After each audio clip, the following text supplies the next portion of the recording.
there's like this much left from 2 loaves in this fat of oat. Your dad and my dog will put it on the left. That's funny. Oh, we are on. Hmm? You can, Oh, we're live. Yeah. We're live right now. That's not.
2, 1.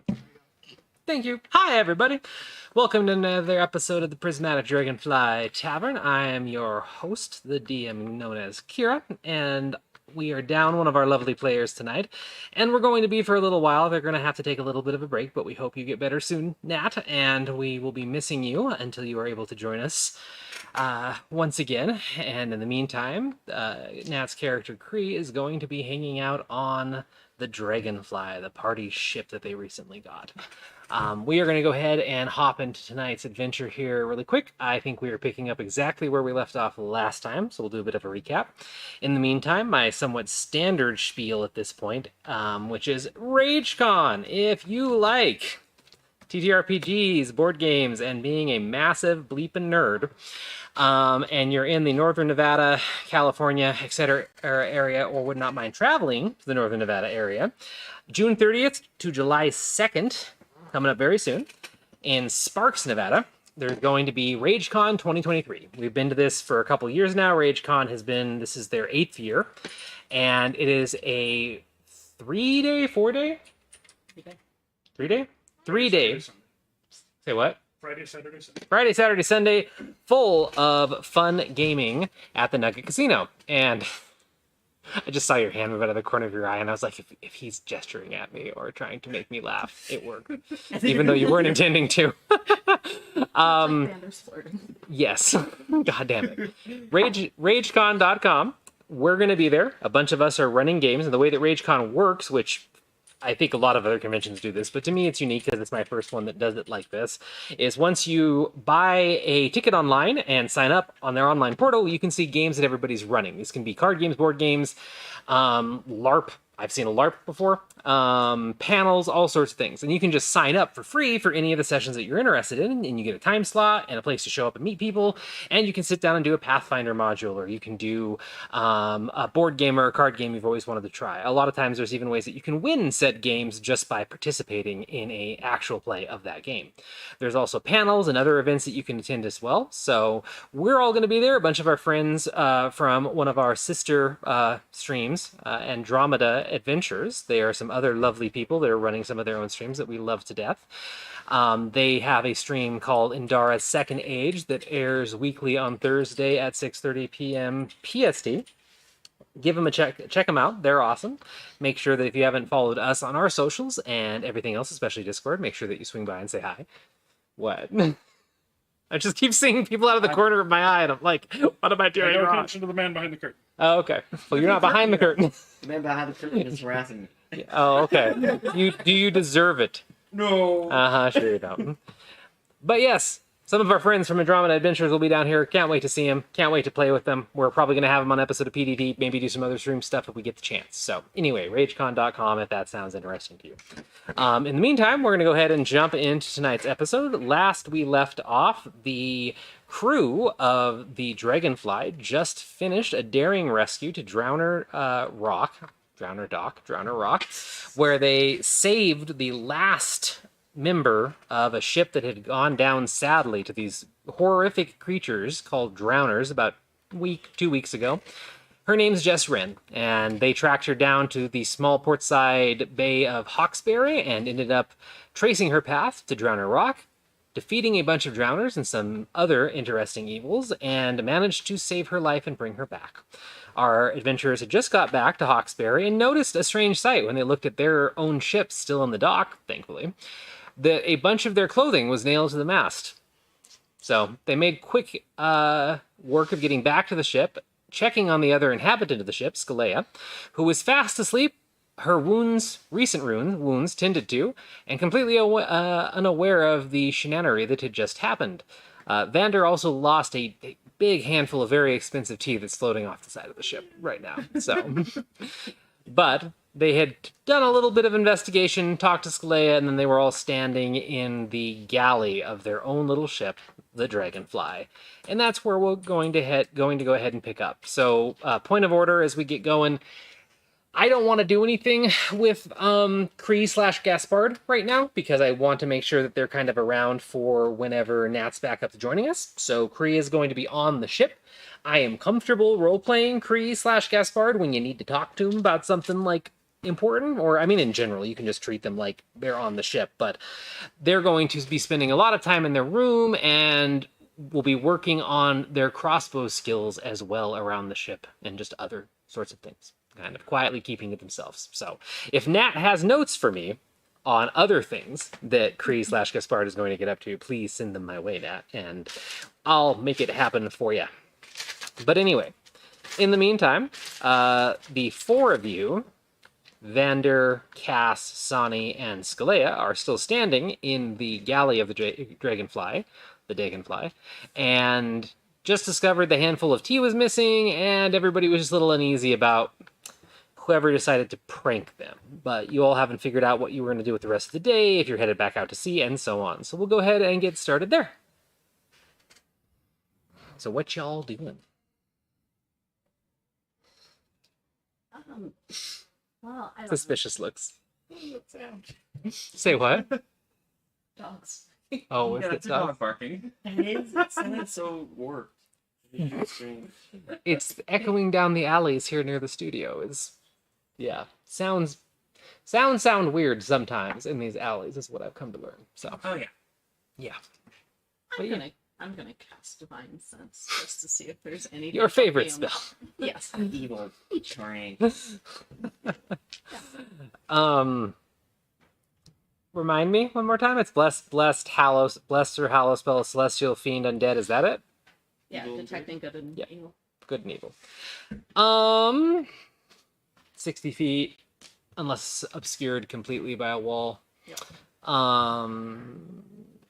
Nothing abnormal shows up. Everybody lights up the way that you expect them to light up. You don't see any presence of... I mean, the whole ship still has that weird kind of aura to it of it's like the ship's blessed itself.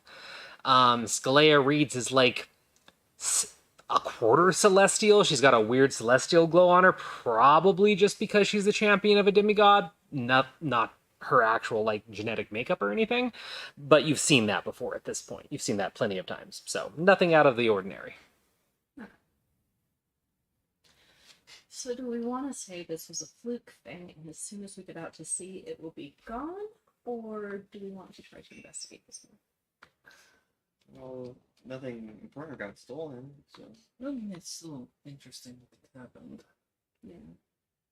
I mean, I find the medical care both kind and insanely creepy at the same moment. That is true. I also just used the voice of my character from the other stream for Skalea for a second. It wasn't a... That. Yeah. I didn't say Like, that didn't sound quite right. That wasn't Skalea. That was Anna Clementine. Get out of this show. Yeah. Yeah. See, I'm actually a crossover from the stream to promote. No. Yeah, that was Anna. But just pretend Skalea said that. So. We could go to the little shop, tavern place, and tell them that we saw the chest and leave. Maybe ask who was on our ship. We could see if anyone saw anything. It might... I mean, then again, is it really worth spending a lot of time investigating it, or... It is a little concerning. It is concerning, yeah.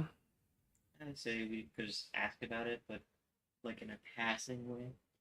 Yeah, in case anyone saw something. Like, I guess it was these youths. And that would... And then we'd be like, youths, okay, that's fine. Yes. The brain. Remember, I'm old technically for human age. Mm-hmm. I'm just a baby. You should probably let him do the questioning. Why? Because, sweetheart, it'll just trust me. I think they understand. No? What? No? Oblivious. Oh. In a cute way. Yeah. Not going to let it slip that he's trying to question people, is what I was getting at. See, it just... I still think it's a prank, though, because... Not to toot my own horn, but if they knew who I was, they would have killed me, taken me hostage, any of that stuff, having a head of state just laying in a ship with no guards or anything like that. Plus, I have a ton of gems and money in my bag in the room, That so would be true, yes. it doesn't preclude the fact that it is somebody with more devious plans, but they're just not simpleton thieves and criminals, if that makes my head still hurts. I think you get my point, though. Sure. We'll Sure. Yeah, he's thinking about bread. Oh, I think I was. okay. Oh my If you god. two want to ask a few questions, I'll take a look around and just make sure we did not miss anything maybe that was more subtle than, a gesture at the mast. Okay.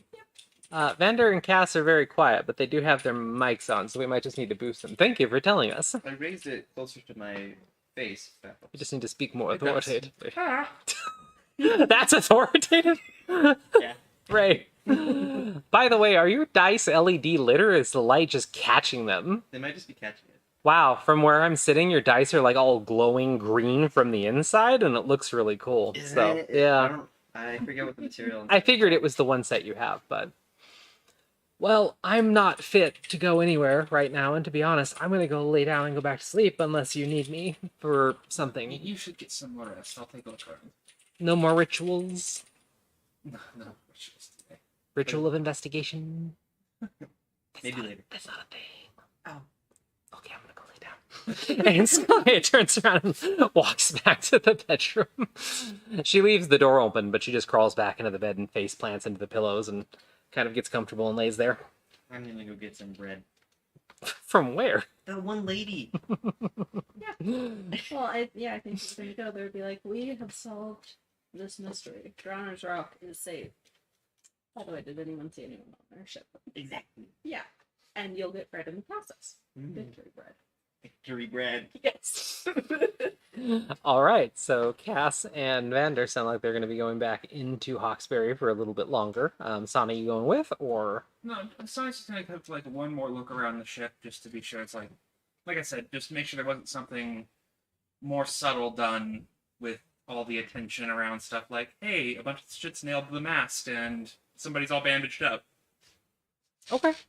Well, then you can stay and look around the ship, and you guys can head back. We'll start with Sani. So as the two of you are making your way back into town, you can take your time and, wander the ship. What are you looking for in particular? Are you using any magical abilities? Or are you using any certain, abilities in general? Or is it just kind of a visual inspection? Kind of just visual and feeling if like anything has changed in the magic rewards of the place. Okay. I've spent the last few days kind of getting a sense of what the ship is supposed to feel like. Mm-hmm. So it's just kind of that, I should check and be sure, because I've been dealing with a lot of weird magic bullshit lately. So if something just wanted to make a big show of pulling a prank and then do something really subtle magically, it's like, I should make sure that didn't happen. Okay.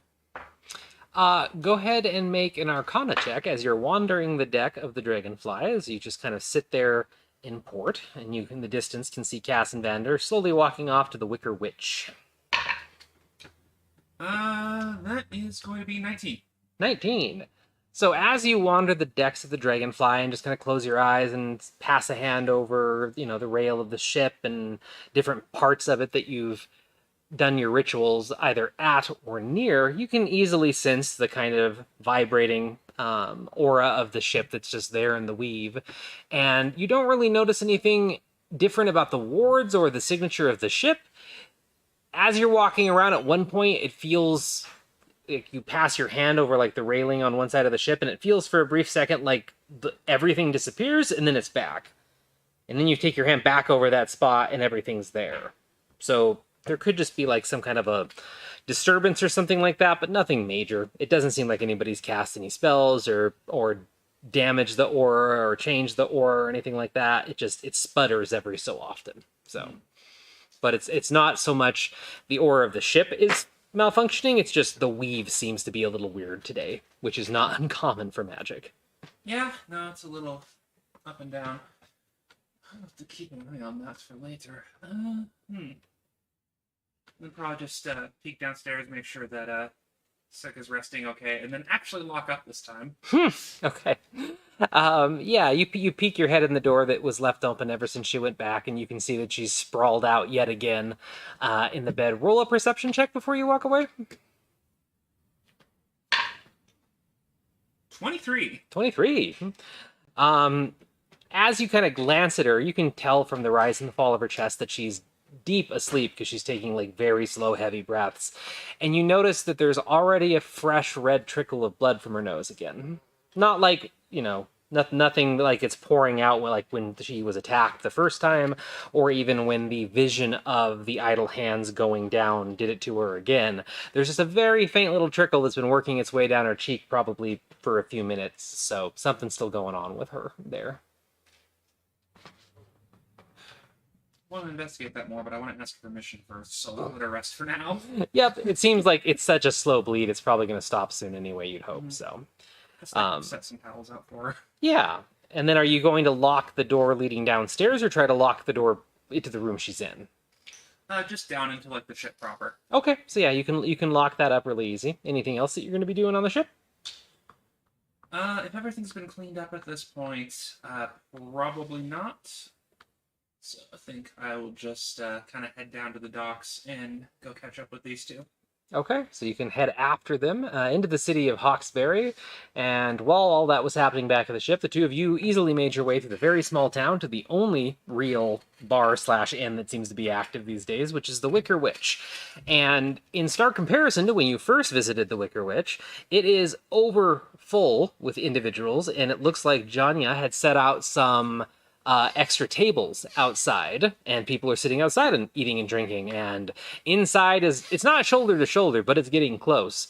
And as you get over there, it sounds like pretty much everybody in town and the nearby countryside has turned out to see the girl that survived the Drowner attack. And everybody's there to see and celebrate Jess, as far as you can tell from the excited shouting and cheering and just conversation of people. So once you get to the doors, you can see Yanya, the female half-elf that is the tavern owner of the Wicker Witch, and she is running around like a woman on fire as she's trying to serve everybody their drinks and food. And you see Barnabas in there as well, grumpily telling the tale of how he helped save Jess. And you see Jess near the back of the room with a gaggle of people around her also. And she's wearing her now dry tricorn red hat that you recovered for her. What's the bar lady? And she does seem kind of busy. But I suppose we are patrons here for breakfast. So that's fine. And besides, we did a great and noble task here today. Yes. I think it's good to say hello, goodbye to both of them. And to Jess and Odie. Yeah, absolutely. And maybe Barnabas. No, I think if we never spoke to him again, it would be okay. Okay. Fine by me. So I guess we're going to find a table. I don't think there's a table. There's not a table, but there is some standing room if you can squeeze in at the far end of the bar, or you can try to flag her down from the door, but all the tables are taken. It's standing room only. We'll take the bar. Okay, you can easily kind of squeeze your way through, saddle up to the bar. It takes a good 6-7 minutes for Yanya to get back from her current drink food run and dispersing it, but as she swings back around the other side of the bar and slides behind it, she puts her giant tray down with a thud, and you can see that there's all kinds of food and drink that's been spilled over it, and she looks exhausted with sweat on her brow and some of her hair sticking out here and there, but she looks incredibly happy in this moment, and she kind of glances up and starts talking to some of the individuals at the bar and taking orders, and then she notices you two, and her smile doubles, and she slides down to the end of the bar and kind of exhaustedly flops her top half of her body down on her shoulder or her elbows and goes, "Looks like you were successful." Yeah. All the drowners should be gone from Drowner's Rock, so you'll have to rename it. Isn't there a chance it could come back? Maybe, but if you rename it, maybe they won't come back. Oh, superstition. Maybe. Maybe. Barney over there is telling everybody that he was the one that saved Jess. Oh, hells no. Yeah, I think anybody with half a cent of sense knows that it wasn't Barney, but just letting you know. Hmm. What can I get the actual heroes, though? Ow, me. Can you get some bread? I can. We actually have, considering the crowd that Jess managed to draw, I have morning breads, morning buns, dinner bread, and rolls. Yes. A little bit of everything then. I mean, you see how tall it's. I mean, I do. I assume someone that tall eats, like, meat or something, but... I'm a if you- vegetarian. Oh, my apologies. Yeah, let me just grab you a bit of everything. Did you want that to go? Yes. I can wrap it up for you, because I figured that you might not be this kind of crowd. Yeah, I got that vibe. Don't worry. Anything else? And your finest meat. Do you want to, I have an idea, hold on. And she vanishes into the back for a moment. And you can hear somebody else in the back, like, making noise and seems to be helping them as well. But about 2 minutes later, she turns around and comes back out and has a kind of a giant... It's not a bag. It looks like she individually wrapped a bunch of bread in kind of parchment paper and then wrapped that in some parchment and then put some tape on it and specifically tries to hand it to Vander because it's so big.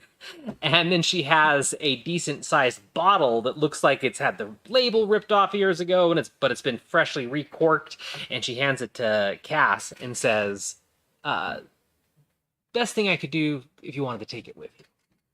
This is so kind. Thank you. It's also on the house, so... Oh, are you sure? You saved Jess. I think that if this place knew that I charged you for anything, they would riot, so... What's a blood bath?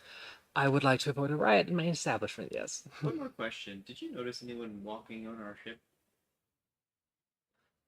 That's an interesting question. I'm curious about why you're asking it, but I haven't really had much of a chance to be outside myself. I haven't seen anybody walking on your ship, but I haven't been down at the docks kind of thing. So, I mean, you could always ask Heck or somebody that has a shop closer to there, but I didn't see anything. Did somebody mess with your stuff? Yeah, someone pulled a little prank.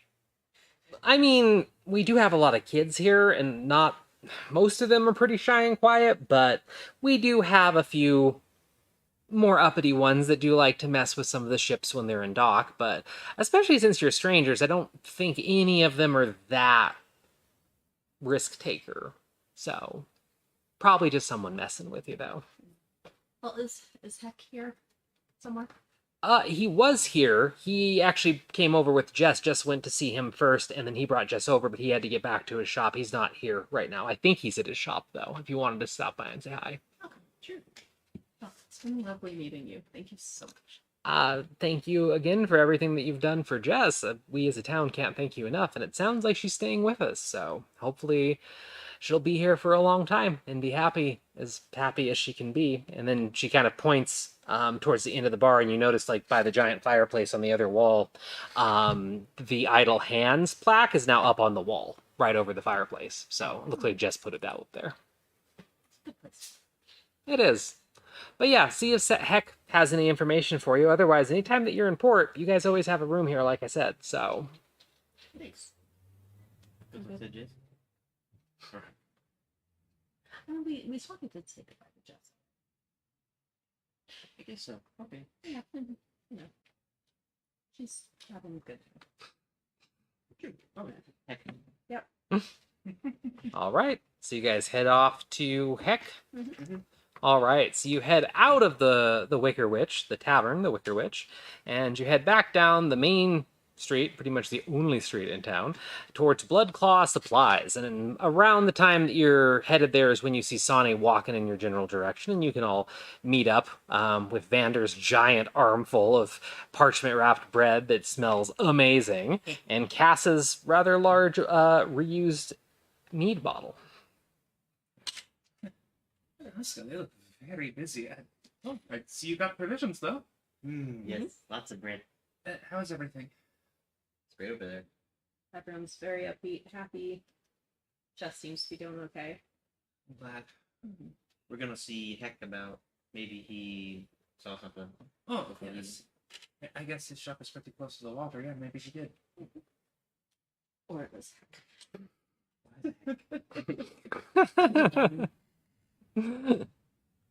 So yeah, I guess we'll walk that way. Okay. Takes you 2 minutes to get over to Blood Claw Supplies, and the doors, both the doors of the double doors, are thrown open, and it seems like he's been doing some sweeping on the inside. And he's actually out near the front right now, repairing a pane on one of his stained glass windows when you all walk up. And the old orc with his eyeglasses and red and white apron smiles at you and gives you a very hearty wave with one hand, and just looks like he's beaming compared to when you saw him last time. And he just goes, "Oh, thank you all so much for everything that you did for Jess. Yeah, of course. You are very welcome. How is she? I left her over at the Wicker Witch, She seems to be doing well. enjoying a bit of the attention, the love, I hope. She seems to be the main draw of the party, so... Good. She deserves a little bit of happiness. And as soon as she came in off the beach, I could tell that she, whatever or however you all helped her process whatever happened in that rock with you all, it did her some good, because she didn't seem like she was haunted by the same ghosts that she was when she first came to the shore. So, I mean, to an extent, she's not. was she actually haunted by an evil spirit? Kinda. Yeah, her. They had been Oh. cursed. Well, I mean, drowners are some sort of undead, I think, as far as the tales go, so it wouldn't surprise me if she was under some curse, but she did look like a new woman when I saw her, so... We just had a quick question while we were gone. Did you see anyone around the docks that you maybe wouldn't have expected to be around the docks, On our ship. specifically? Well, I mean, that's very specific. Kind of wipes his large hands off on his apron and leans back against the door frame and looks up to the sky for a moment as he ponders. I mean, the docks were a little more busy after you left just because of the timing of it, and we did have one ship come in and leave, but it was just a fishing trawler. I saw some activity on your ship. It looked like there was a man walking around on it. Didn't really notice anything other than that. Just saw somebody moving. Did you get an idea of what he looked like, perhaps? Not from here. I mean, I don't even know if it was a man, to be honest. It was just a large individual, to be fair. But I saw somebody walking around there. I just figured it was one of the crew. Didn't see anybody come down the docks or into my shop or anything like that said they were from your ship. So, but it was a normal day as far as I'm concerned. We appreciate that. Of course. Did you need anything else from my shop? Are you staying in Hawkesbury with us for a while? I think we have to continue on fairly soon. It was good that we were able to help. It was amazing that you were able to help. I am deeply in your debt, as is the whole town. Jess quickly became one of us, and we're just happy to see her at peace. And Drowner's Rock has always given us trouble, so the fact that those drowners are hopefully cleared out for good is going to do the town a lot of good. So, No, I hope so. Should we just head out? So I kind of thinks about it for a minute.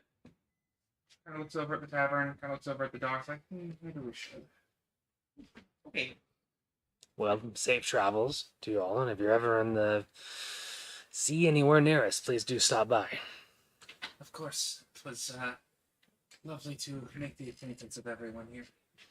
He nods and gives you all a little friendly wave, and then turns around and goes back to kind of fastening a piece of glass into the missing pane in the window. Time to go. How can we go? All right. So you guys headed back to the ship then? Mhm. So everybody heads back to the ship.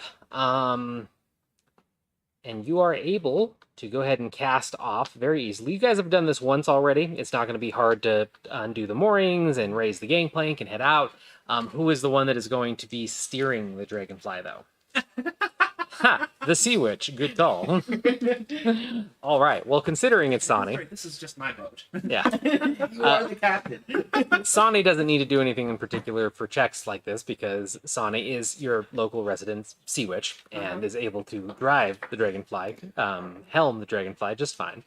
So within 15-20 minutes of beginning the procedure, you are all heading out of Hawkesbury Bay and 10 minutes later, you pass through the giant strait that leads into this bay, and give it another 5, and you are back out on the ocean, slowly with Hawkesbury fading into the background. So are you resuming your course to Quandir? What are you all doing? Yeah, unless someone has another idea, Sonny's just going to default back to our original plan. Yeah, I think that's wise. Okay. Well, then you guys can... Sonny can resume the course and the heading towards Quandir, and you can set out. So I assume the plan is just going to be proceeding towards Quandir at max speed. Yeah, basically just best speed we can manage for whatever the conditions are on the route. Okay. There's gonna go to sleep.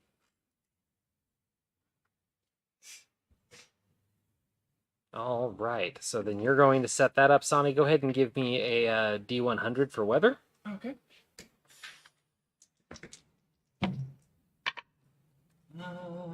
Looks like an 84.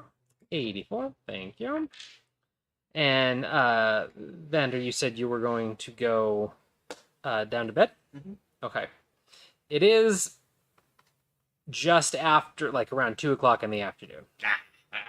Alright, never mind. I mean, you can, six You take a sleeping. So it's just, I just wanted you to know what time it was in case that changed things, so. Yeah, he went to sleep. Okay.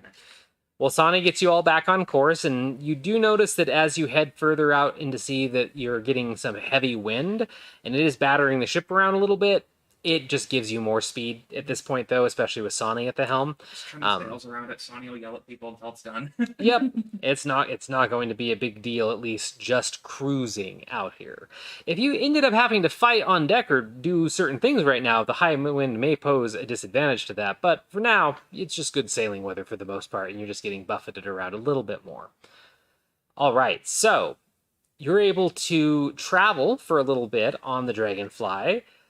What is everybody going to be trying to do over the next couple days? Because this is kind of back to where we were when you had left Orashire and you're headed to Quandir. What are things you're trying to accomplish on the time there that we can kind of touch on as we spend the next couple days at sea? Yeah. What did you say? Cats first. Oh, Part of it was I was going to have Cree send a message. But maybe we'll let you Cree. can have Cree send a message. You can still talk to Cree. Right, but this might be emotionally charged for Cree. Oh, okay. Freeze, chat, go with that. I mean, you also have another person on the ship that can send sending, so... Sick. Oh! Right. Yeah, that hasn't worked out. That was a fluke, though. She's offered. Sick has offered to send sendings for you. And Sick can send sending just fine. So you can always ask Sick. You can ask Cree / you could DM Nat right now, because Nat is watching. DM Nat on Discord and ask them if it's, something that you want Cree to do. I'll go a sec. Okay. Well, we can say later that evening then would be good, or does there a timetable on when you want to do this? No, later that evening's fine. Okay. So later that evening on the Dragonfly, as it is piercing through the deep seas, you're all just getting into deep seas by the time the sun goes down. I'm going to make a wild guess and assume that Vander's cooking dinner. So wild. So wild. What are you making for dinner? Gotta take bread bowls with all that bread. So true. I'll do that. Making a stew. Yeah, Bread bowl. big old soup. Okay, but what kind of stew, vegetarian? Ah, lentil. Lentil? Yeah. Okay, very nice, very nice. So Vander is working away cheerily, I assume, in the galley of the Dragonfly, and everybody has started to gather for dinner. Cree swings by and takes their food back to their little cabin. Sick is plopped down at the table, though, still wearing her kind of pajamas that she's been in for a couple days now. Cree is always down for taking psychic damage, is what Nat says in chat. No, Nat is no. Bad Nat. Before long, it'll just be a tentacle steering the ship where Sonny tends to other sea witch matters. I mean, that'd take a bit, but I could totally see that happening, Nat. And thank you for the comments. We miss you. But, so Sick and Vander are in the galley, and what are you two up to? you can also just be there having dinner too, but Be there. I guess probably after dinner, I'll like pull Filet aside. you can, like, down in the galley or something like that. Yeah. Like, hey, can you help me with something? Probably. What's up? I want to send someone a message. Oh, you want to send it? Yeah, I don't want to ask Craig. She tilts her head, and you just see her eyes, narrow a little bit, and the inquisitive side of her definitely kick on, and then she shakes it off for a moment and goes, all right, I'd be happy to. Who's the person? I want to send it to Pesky. I was about to remind you how sending works with needing to know the person, but I do know that person, so I think you probably took that into account, didn't you? I did, yes. All right, so you want to send it to Fesfi. I'm not sending Fesfi. What did you want to tell Fesfi? I wanted to say that I somehow condensed this into 25 words. But No, you do it. yeah. You know you have 25 words. I know. So we'll figure that out. But I All right. to say that I am. I'm happy to act as an editor and fidget a bit. I've sent many sendings, so. Okay, appreciate it. I want to say that I am sorry that I couldn't help her, right? Correct pronouns. She, her. Perfect. Fesfi? Yeah. Okay. Sorry that I couldn't help her. Save Geo. Or really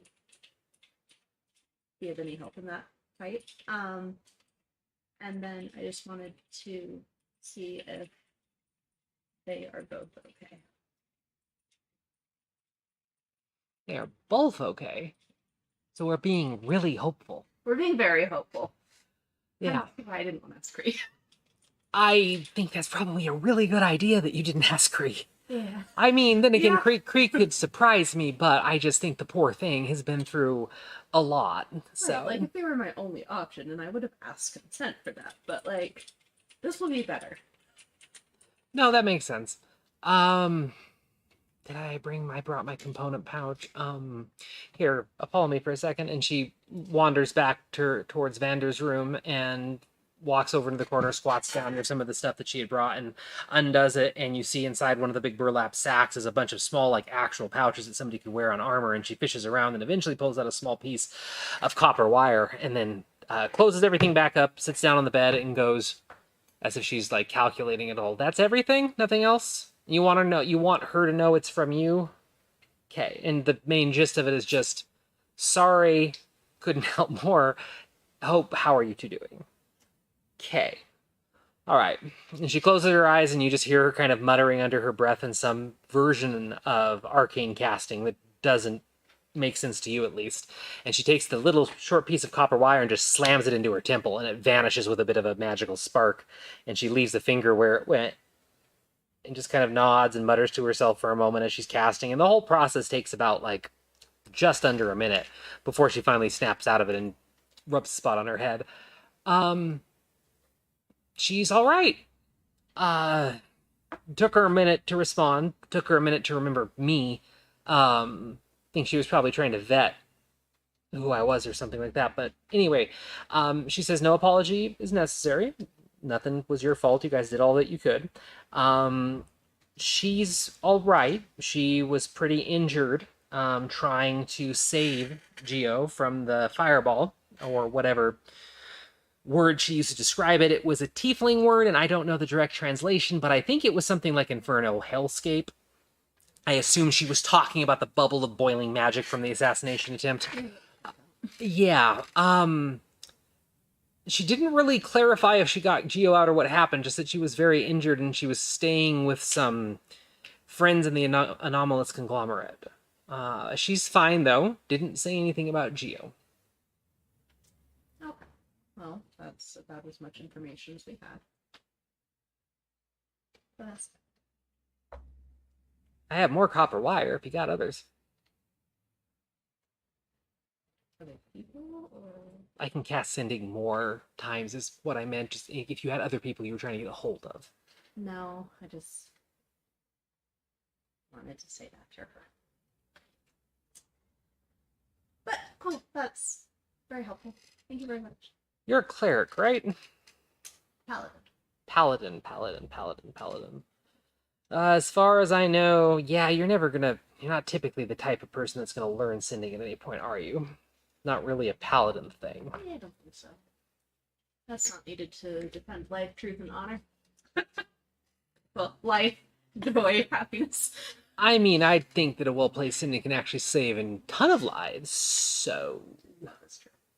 might be worth getting a wand of it or a couple spell scrolls at some point. It's a very handy spell and saved my ass and plenty of other asses that I care about many a time. So if you need to send any of them, just let me know. I'd be happy to. It costs nothing. So Okay. I am actually trying to diversify my magic skills. It's very slow going and really hard. I mean, that's just kind of the paladin way for the most part, because typically they don't really teach you the fundamentals or anything like that. At least with clerics, we're taught the fundamentals as we learn. So, Yeah, I just pledged myself to a giant glowing rock. I mean, that's really no different than anybody else pledging themselves to a giant glowing being. Yours is more physical and present than any of other gods, mine being the exception. Yeah. Because mine wanders around town looking like a homeless man, but that's him. No, everyone has their thing. Yeah, that's kind of his. Wandering like a mortal. So Yeah, a real god of people. that's what people call him, yes. See, I know some things. You do know some things. You know quite a lot of things. Yeah. My education was a little funky, I'm learning, but that's okay. A lot of us that were raised in very specific societies, in upper echelons, typically it was, yes. I probably had a very similar education to you, at least at Treetop, so. Trade up. Yeah, your tree symbol. Tree. Oh, there, it's the thing. Treetop. I wouldn't be surprised if we had. Well, no, we probably grew up in different areas of Treetop, but very similar teachers. So it's all about the education once you leave, anyway. Did you at least know that there was a monarchy on the ground floor? I knew about the very complicated history of the monarchy on the ground floor, but it's not something they usually taught the kids and talked about that much. That tended to be more once you were an adult that got into politics, you got into the monarchy on the forest floor. True, and I was just going to be a nice happy druid that pray the animals. So I was probably never going to learn that. Probably not. And to be fair, they mask it on purpose. I mean, my parents were politicians, are politicians, and most of the politicians just make fun of everybody on the forest floor for the most part. And real diplomatic relations between the two parts of Treetop have been non-existent for most of my life. So it's a bit of a mess. Yes, I did know about it, but it's not like my teachers taught me. My parents taught me, but my parents talked a lot about their work. So I think it was probably accidental that I learned about it. Makes sense. Okay, well, I feel lost about many things. But that's also why I left Treetop, was because I wanted more of an education of the world sort of thing. So Yeah, that was part of the motivation too. it works good, but you always stumble and fall a lot, so. Mm-hmm. Yeah. Well, I'm gonna go process some emotions. Is there a crow's nest on the ship? There's not a crow's nest on this ship. Sick has complained about it as well. Okay. We just have the one mast, and I think the only anchor point up there is for the sails. Cool. I'm gonna go hang out with the masthead. It's like, Some unsolicited advice before you leave. If it's the middle of the night and you're trying to uncork bottles, you should use 2 handkerchiefs on the cork when you're doing it, and then it doesn't make a sound that echoes down the halls. thank you. I will keep that in mind. What? Vander there for that? No, you would pull Sick aside. And, yeah. So Sick's gonna hit you with that and then just wave. Noted. I'm gonna take my support bottle of mead with me God. Where did you say you were gonna go? to the front of the ship. Thing up Okay, on the bow of the ship. Jack and Rose it. Okay, with your bottle. Yes. Okay. What was that? Oh no. Need to start an Alcoholics Anonymous on the Dragonfly. Oh. I thought I knew how to drink. So while Cass pulled Sick aside, were you two up to anything in particular after finishing up dinner? And you can always say no, you don't have to I fill don't the think space. there's like anything super specific other than I think Sonny's still kind of trying to think about some of the stuff that happened at Drowner's Rock, especially like when she found that altar. Mm-hmm. So I think like when I'm not actively managing like the ship or keeping watch, since hey, I'm the person on the ship that doesn't sleep. Going through the tome and just kind of trying to see if I can find anything in it that references those creatures we found. 'Cause Mm-hmm.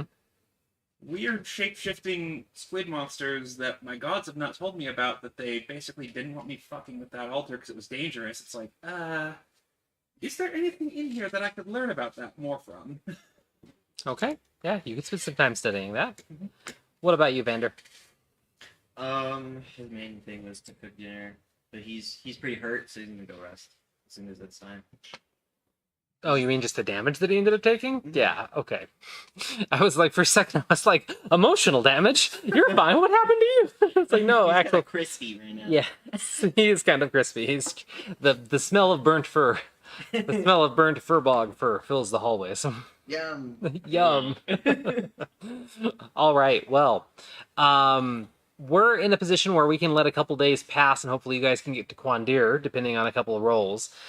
Any other big things that you want to happen on the ship for the few days at sea?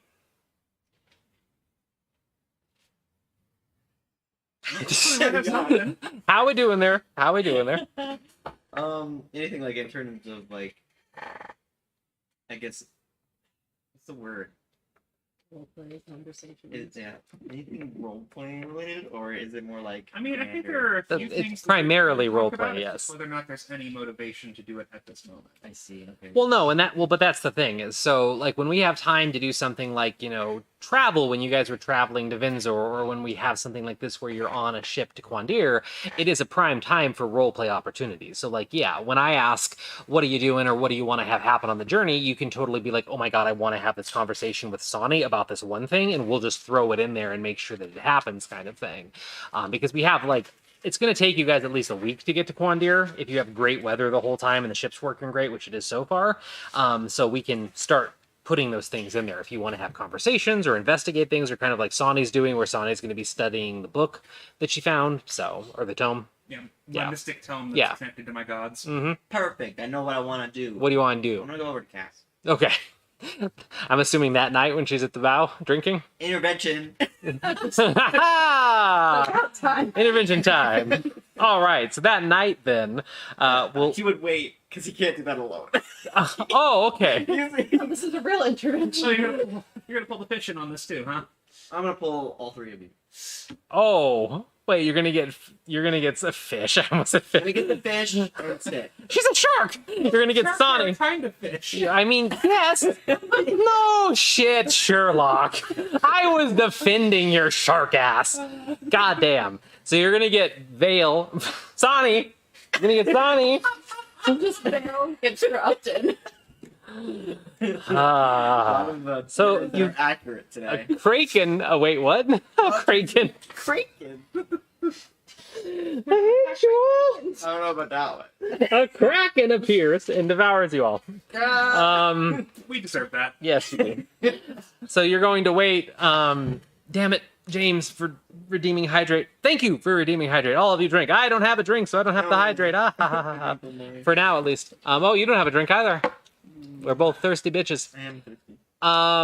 The most relatable GM moment ever. Yeah. Nothing like getting tongue-tied as a GM. So you're gonna get Sonny and Skalea, and then go to see Cass. Are you going to talk to Sonny and Skalea about what you need them for before doing that? Yes. Okay. So, you know where Sick is. She's still lounging in the bedroom, mostly sleeping every chance she gets right now because she's still so exhausted. And Sonny is still the one that's mostly controlling the ship at this point. So, I'll probably mention it to Sick first. and then go get Sonny. Mm-hmm. Okay. Well, how are you going to tell Sick? Hey, I want to talk to Cass. Don't worry about her. She's been drinking a lot. I kind of not so subtly hinted at her a little bit ago when she had me send a sending that I know she's drinking a lot because I hear her popping corks all the time in the hall. Yes, I noticed it, I think, more properly the other day. Something happened, or? Yeah, she gave me one of her drinks, and I wanted to use it for cooking, but then she took it. Of course you did. She took it back pretty quickly, which was weird. Because she wanted to save it for herself? Yeah, I don't know why she's doing it. I do have a guess. She had me send a sending to Fesfi. Guilt, maybe?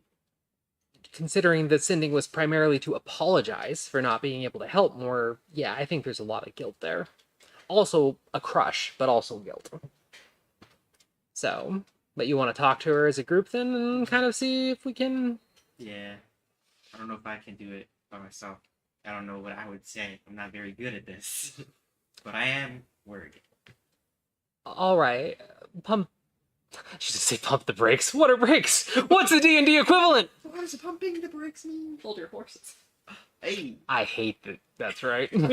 For some reason, I just wish it was something else instead of hold your horses.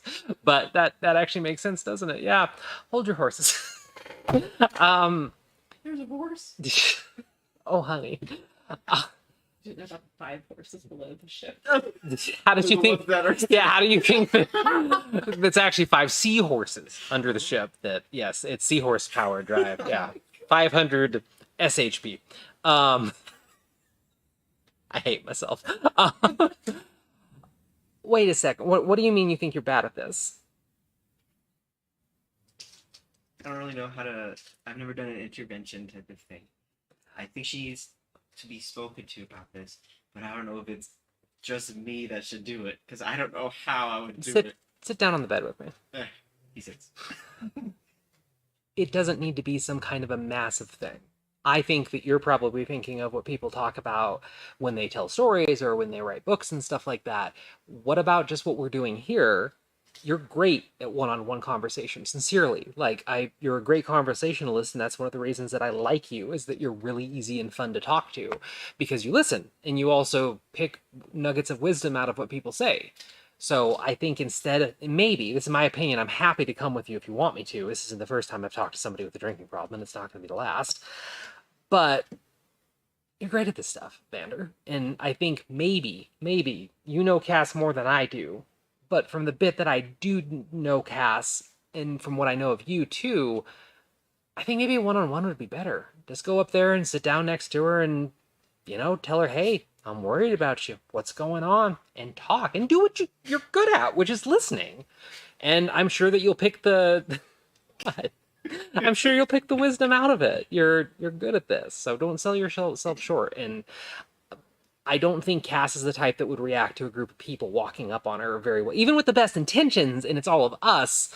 I mean, I don't know how I'd react if a group of people walked up and tried to talk to me about something, and I talk to groups of people, yeah, whatever. I think I'm also the type of person that would respond better to a one-on-one conversation if somebody had a concern about me. And most of the time that I think back to my life, when Saren or Aaron or Sari or any of the people that are dear and important to me, they've always talked to me one-on-one for the most part. Except the one time, and they did show up in a group, and that was needed, so... Okay, so it's not, so bad that it needs more people, just...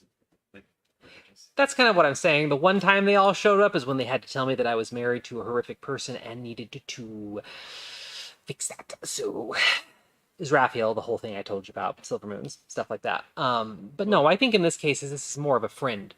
This is a friend conversation. This is, I'm concerned about you. What's going on? Do you need a shoulder to cry on, to lean on, etc. When she asked me to send that sending, she was uncomfortable, I could tell.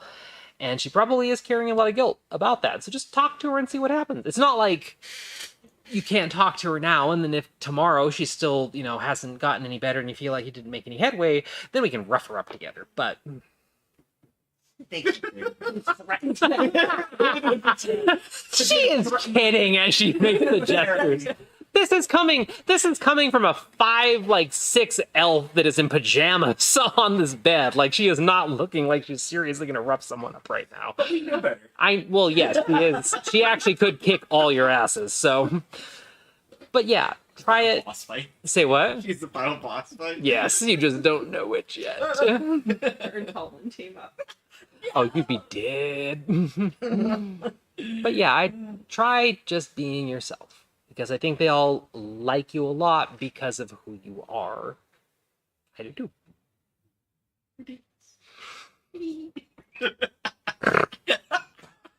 I got it. I did it. Fishing for the GM. Fishing for DM snorts is not allowed. How dare you? Oh,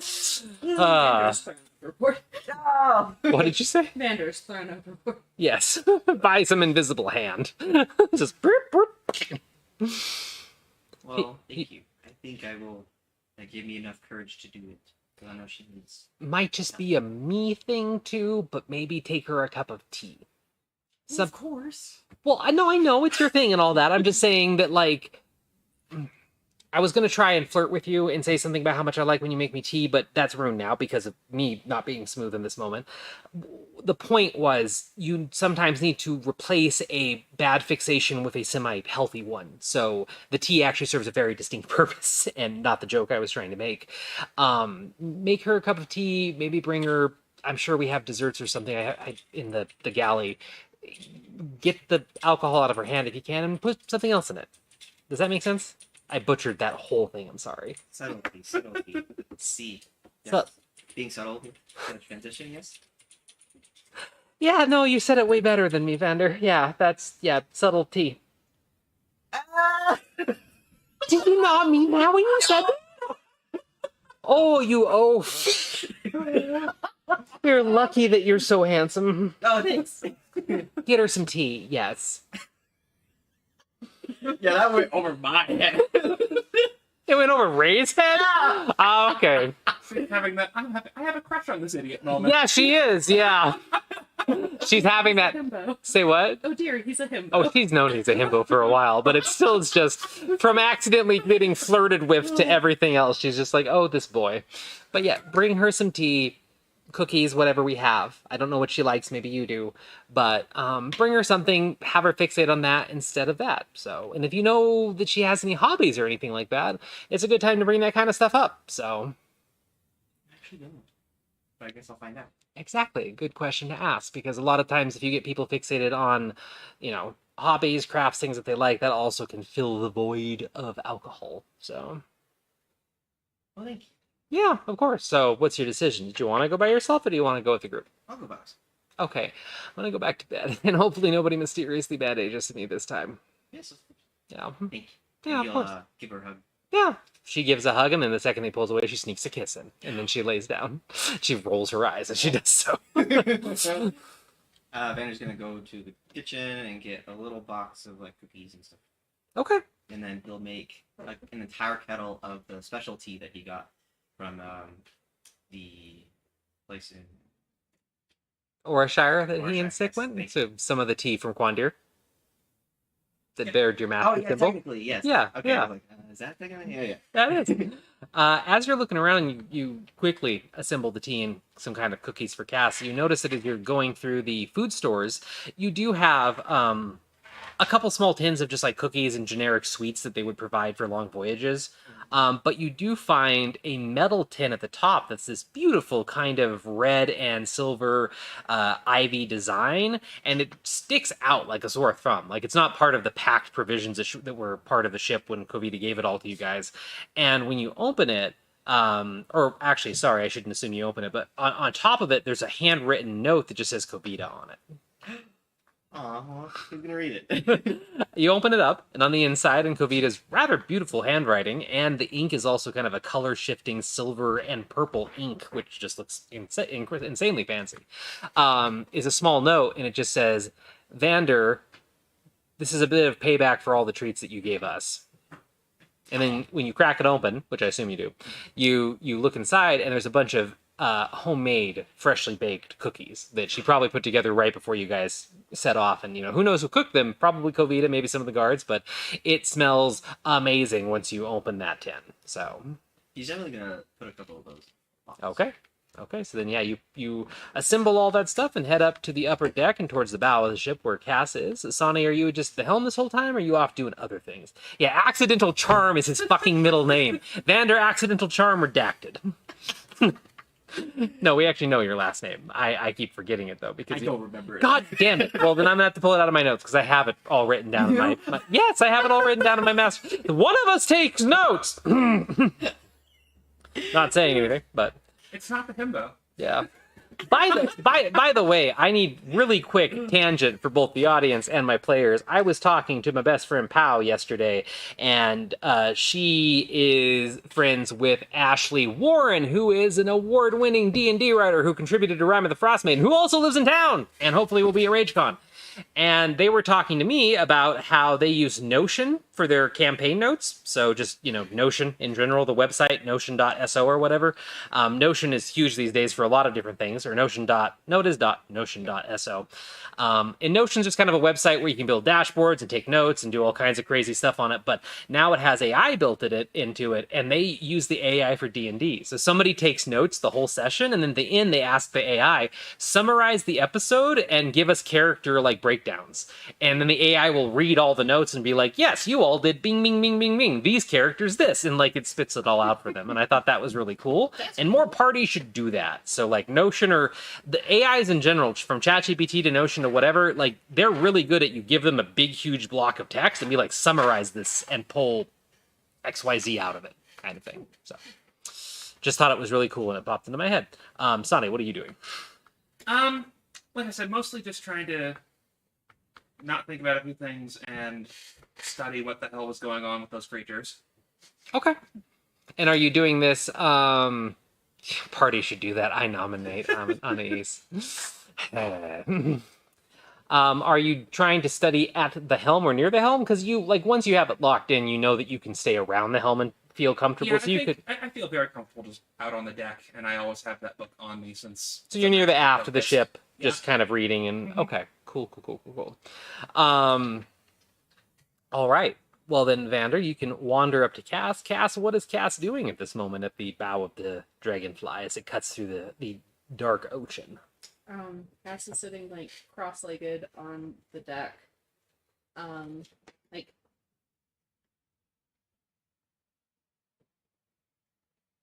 Essentially her head is leaning up against the railing, and she's just crying. Oh. And that bottle is unopened. Oh, okay. Oh. That's It's just sitting in front of her. Is it specifically the bottle from the Wicker Witch? Yeah. Okay, cool. So Vander would recognize it as Vander walks up. So, Vander, you walk up. Before I go to Cass, I bring 3 cups. 3 cups? I pour one on my way over. Oh. Give you. Oh, keep this. I'm gonna go talk to Cass. Oh. I'm just studying here, so need me for anything, I'll be right here. Okay. Enjoy your stay. I think it's gonna move on. All right. So, Gentle approach. I hope you hear me. And go, I mean, are you trying to be stealthy? no. Okay. Yeah, very easy to make noise then. Yes. Oh. Hi. Hey, I brought you some. Oh, thank you. And I can do cookies, and he's gonna plop down next to you and pour a glass, or no, 2 cups of tea, and hand you tea. Oh, thank you. How are you feeling? Like shit. What's been going on? I noticed that you were kind of alone. Wanted to check up on you. Yeah, I should have done this in my room. But I'll just make it quiet.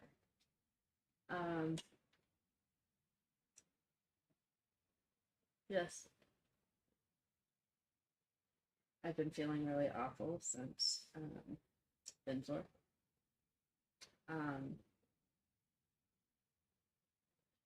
I feel like I let everyone down, let the team down.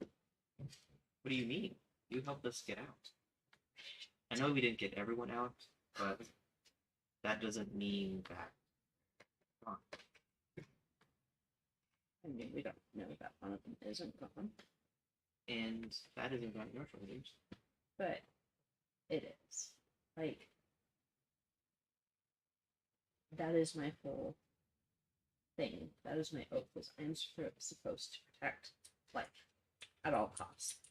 And you did. But Loss is normal. You can't save everyone, man. That sucks. But what matters is the ones you can save. but you guys were getting out. I could have actually helped with the fight some. I didn't. I was just so focused on getting Gaspard out as I promised them. But and then you guys could have taken off. I could have gone with Fesby. Maybe help. Maybe she'd be less injured. But she's alive. Yeah, but is she? We don't know. And I just feel like I was absolutely useless, and I didn't uphold my vow. And it's just another set of people I quickly came to care about, who I've just let die. We're all here. Just because Geo isn't confirmed dead doesn't mean he is dead. He may very well be alive. After all, that family, he didn't do any actions that would signify that he was betraying them. So if any of them lived, he wouldn't have been that target. If they all lived, I mean, Yeah. you didn't have a responsibility to save everyone. I know it's tempting to save everyone, but again, it's the lives that are by your side, the ones that you have saved, that make the difference. We're all here for you, and we are all alive and well because of you. Your efforts don't go unseen. You are important. So are your actions. Everything you've done, no matter how many times we have lost, you are here. You are what matters. And we love you. Very much.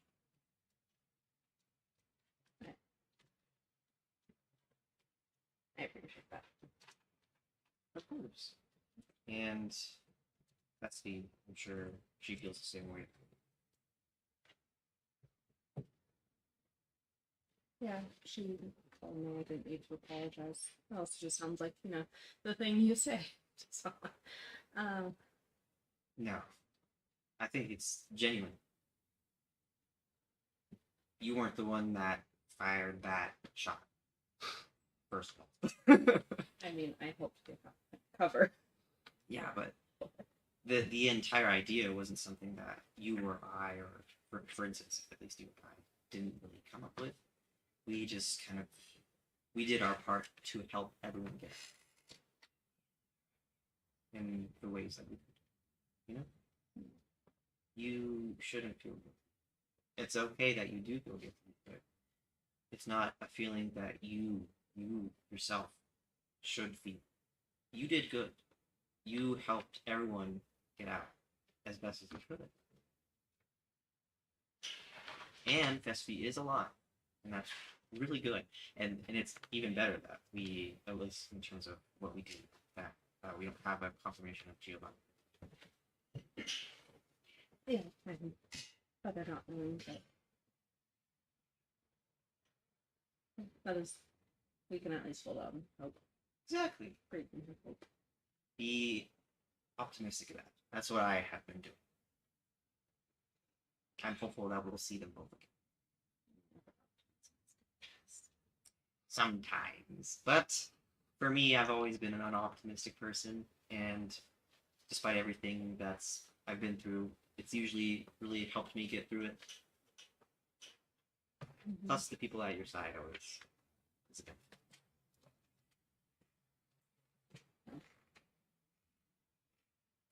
Because I'm not my best friend. Hey, can you tell me more? If you're okay with talking about it. Yeah, it's fine. Well, so her name was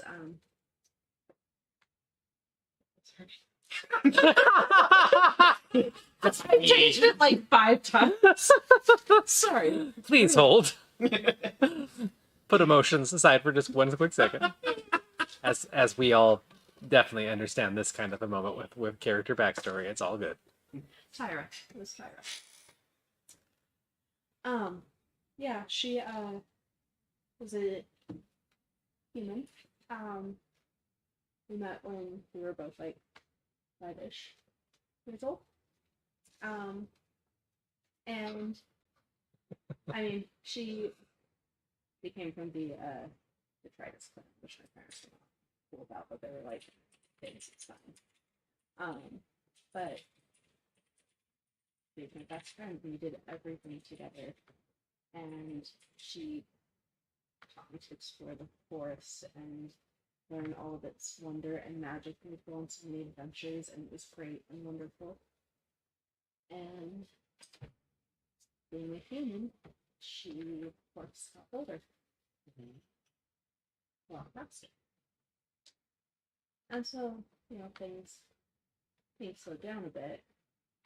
I think sometimes she got a little fed up with me because, you know, I'm still a kid. But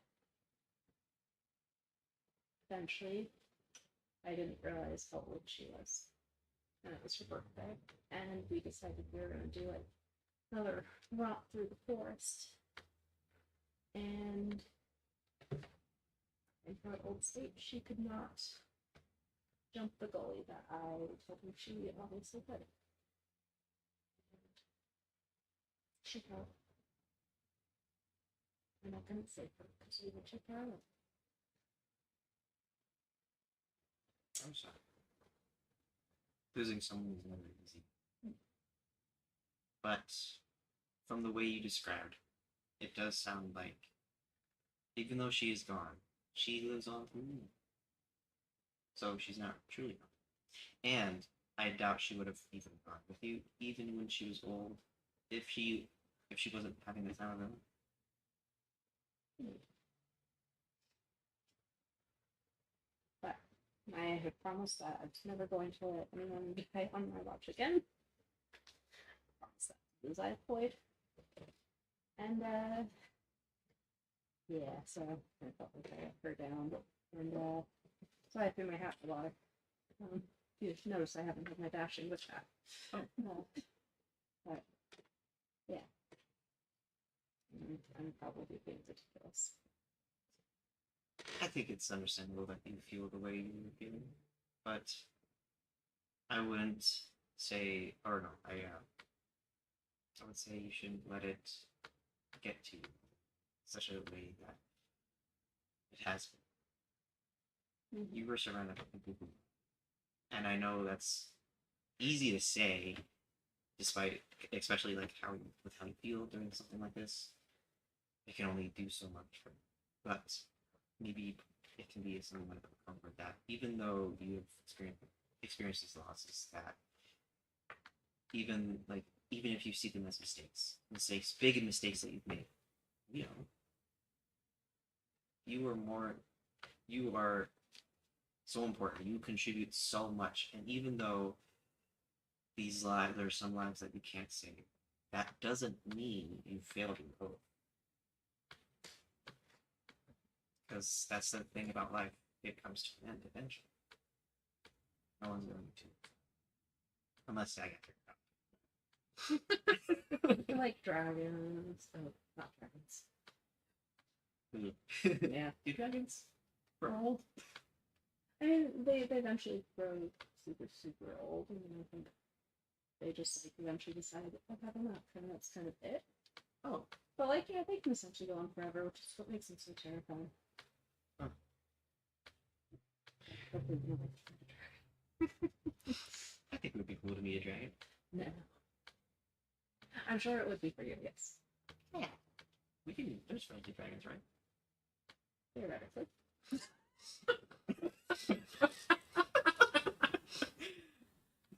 A long sip of tea.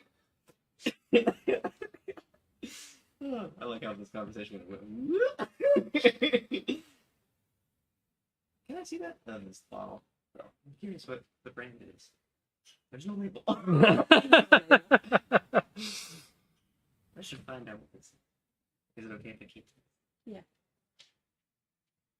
I was trying to decide if I wanted to drink that. I'm glad you didn't. Yeah. I figured I should feel my feelings. But I don't like it. I know. Feeling yourself cry, it's hard sometimes. It makes you feel vulnerable, weak. But it's not weak. Especially because it can help you get through it. Do you want to from?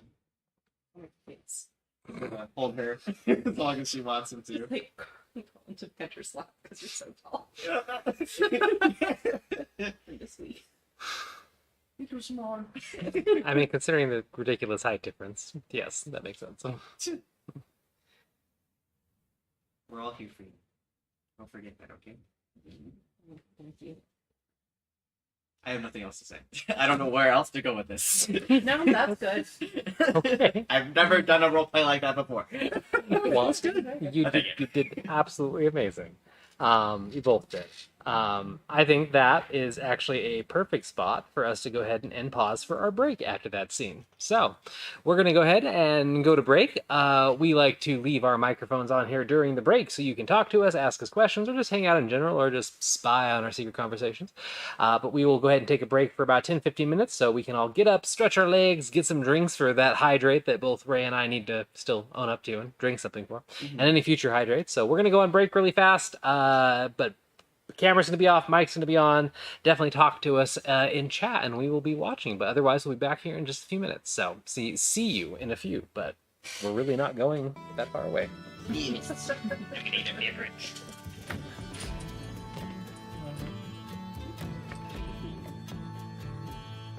What drink do you want? Healer's choice, as long as it's 0 calorie, Okay. and it's not that cucumber weird thing.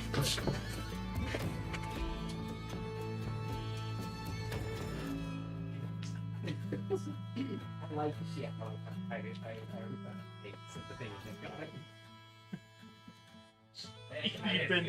You've been hitting pretty good with those. Yeah, Did the last one with Alex? yeah. I figured that it was going to go to Nick or James.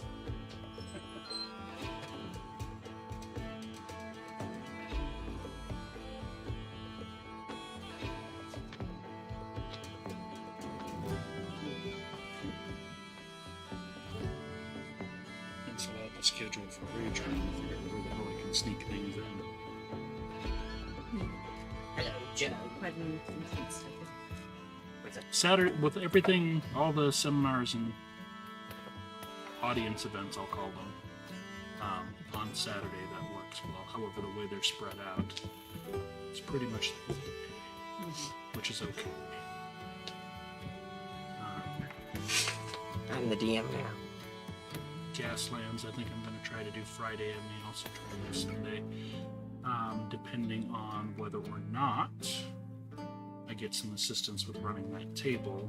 That'll take some of the pressure off me. Have a maybe.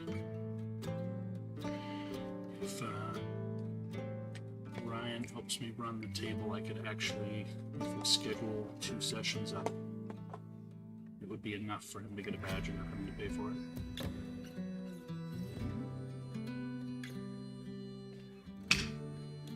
Ray's the DM now. I am the DM. I'm in the DM chair. First order of business. You stole the last GM's chair, so you just Steal all. If it becomes the GM's chair, it becomes Ray's chair. That's true. it's like the cat That's you the can't ever get out of. policy. It's like the cat you can't ever get out of the best chair in the house. Exactly. Yeah. It's my chair now. I own it. My cat does that to me. Only because you let it. Yeah, he's so cute. My dad spoils my cat I'm so telling much. you, if the cat's in the seat you want and you pick up the cat, sit down and set the cat next to you, the cat will leave. But you know what else will happen? The cat will learn. Yeah, but I like him in my chair. I will sit forward in my chair and he'll sit right behind me, or I'll sit entirely in my chair. I'll pick him up and put him on my lap and feed him in my chair, and he'll sit there. He's so sweet. I love him. You love him too. No, I love all animals. I much prefer animals to people in general. So true. So true.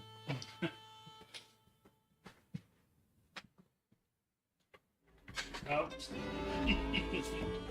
That says cat's learning. Sounds fake.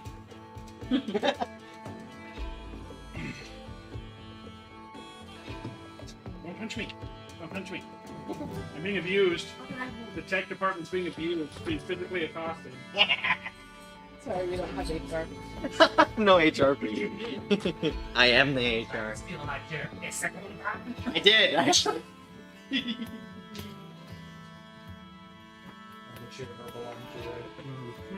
I sat in the DM's chair and I Deleted all. destroyed the world. Oh, okay. I see how it is. I got you a beverage. Thank you. Oh, yes.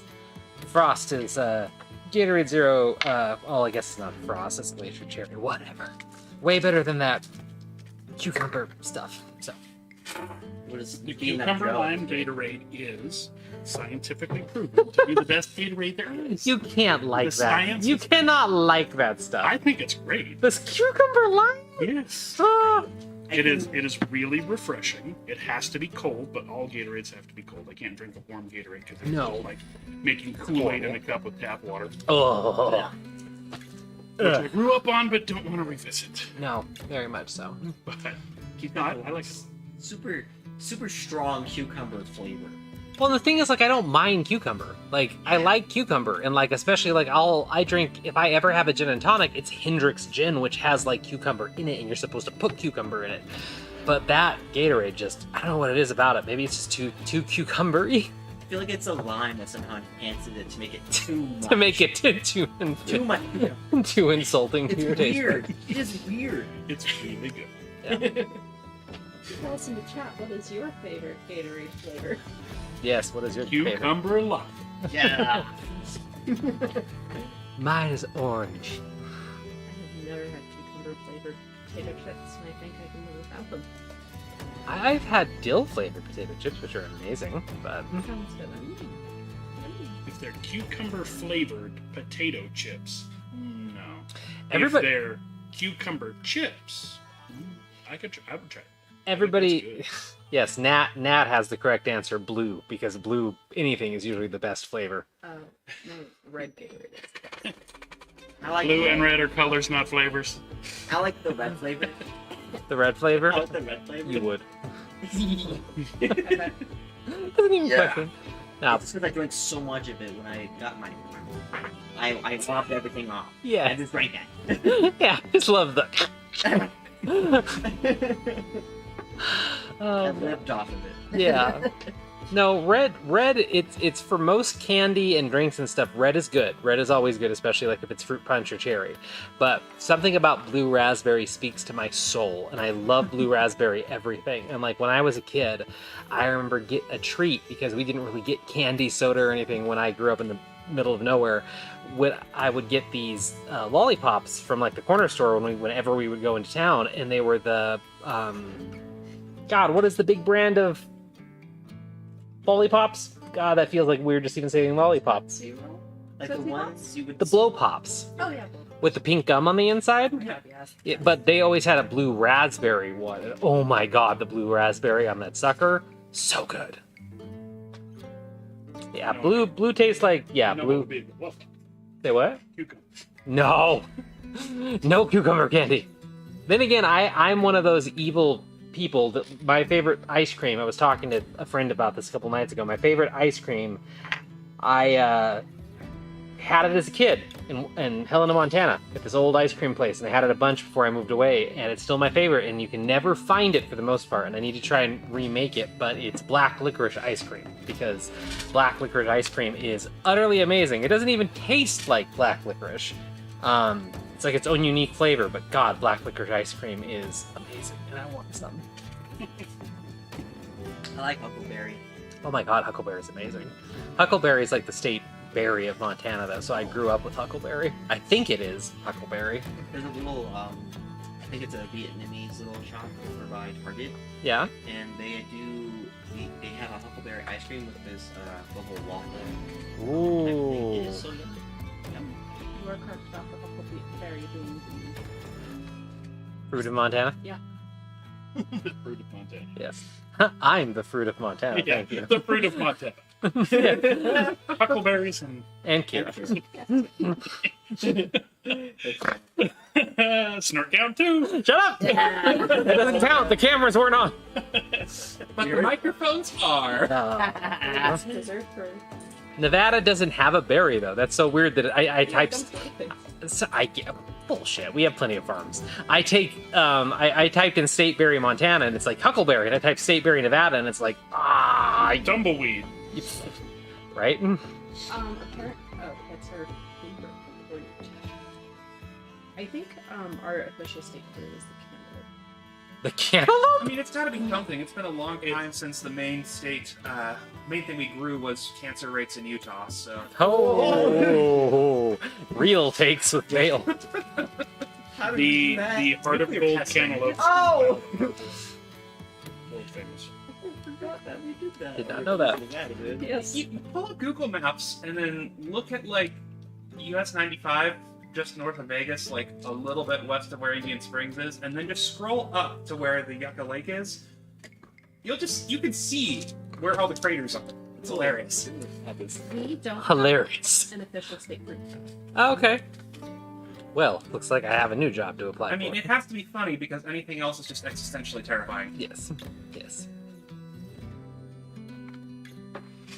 Okay, I'm glad we're not being represented by garbage. The data strip at the bottom of the stream needs a snort tracker. You know what, James? You know what? They're right. Brilliant. That is not brilliant. We're not taking that under consideration. What? I think we should do this. Of course you do. I think this is up to Joe. Yeah, I was gonna say that's up to the man behind the curtain. Oh, okay. They betray me so quickly. James could help me set that up, I'm sure. I bet James could help you set that up. Could have an amazing graphic. Mm-hmm. A transition. That's on it. Yeah. Oh, shut up, Nat. How dare you? Just a transition for it. Uh-huh. Happy to help. Oh. You know what? These people. All right. Everybody ready and mostly braked up? Mic on. Mic on. Mic. Yeah, that's terrible. Say what? It's on. Yeah, you have tons of people offering. Happy hell, Yeah, you got tons of people offering to help with the snort tracker, but Oh yeah.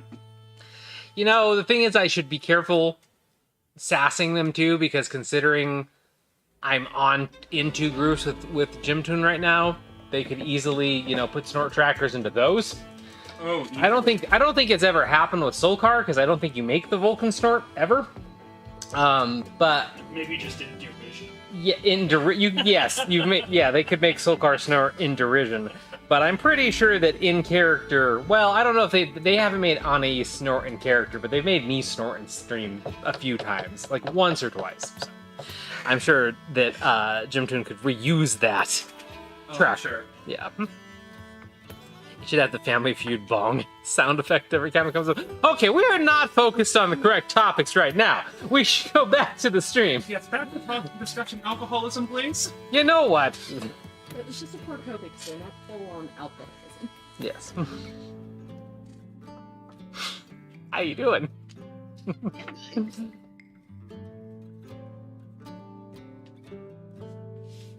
Ready? Oh, you've been on for 2 minutes. Bullshit, I have. I've been watching the stream. My heart still went into my throat for 1 second, but I don't know why, but it's still But managed. there you are. Okay, hello everybody. We are back. Yes, the stream has a brief delay on it, but It's not like we were really gone because we were already unvoiced. That's a good moment. Do I even want to know what's going on over there? Lots of hand holding. Oh, okay. We were holding hands for a little Okay. bonding. You know? Okay. All right. Well, anything accidental flirting? Yep, that's his whole MO. I actually think that's Ray's MO too. I think No. that. So you actually can flirt. I can't. Okay, we'll take your word for it. Anything else that is going to happen that night that you guys wanted to talk about or not? No. Okay. Somebody give me a D100 for the weather the next day, please, as the Dragonfly continues on a Quandir.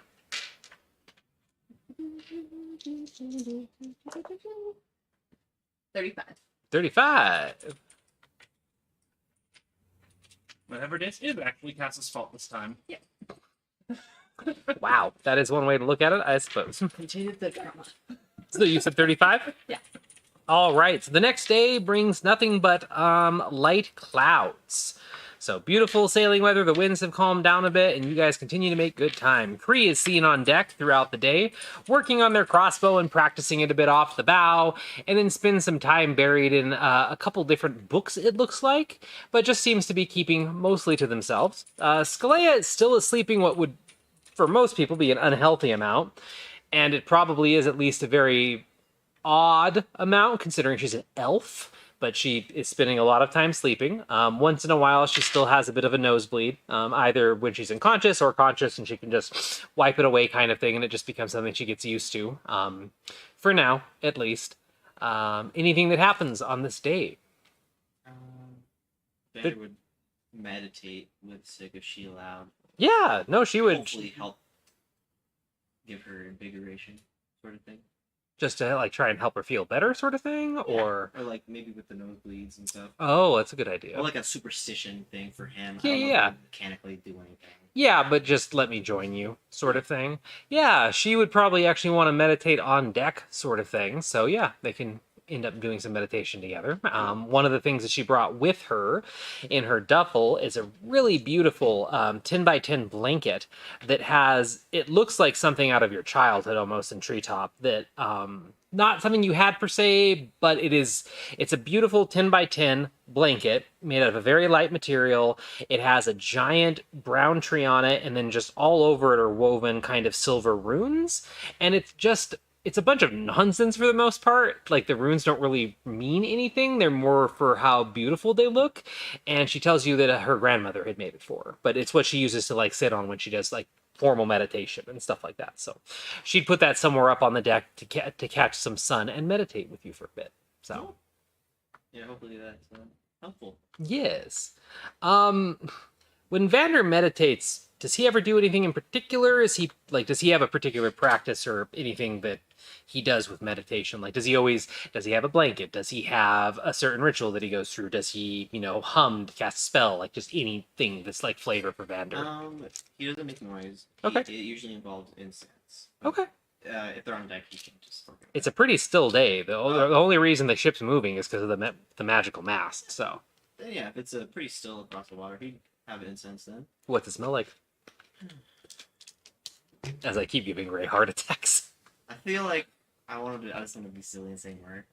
Myrrh? Mm-hmm. That's not silly at all. Okay, yeah, the incense gently wafts around the ship, and the scent of myrrh will kind of hang in the air. And you kind of, any of you with your eyes open, notice that as the incense like floats around, the incense will just kind of hang in the air, which is weird with the ship moving as fast as it is. But when the incense gets up near the mast, it gets like sucked up into the sail. Whoa, that's cool. So just like a weird thing that you would only notice if there happens to be smoke on the ship.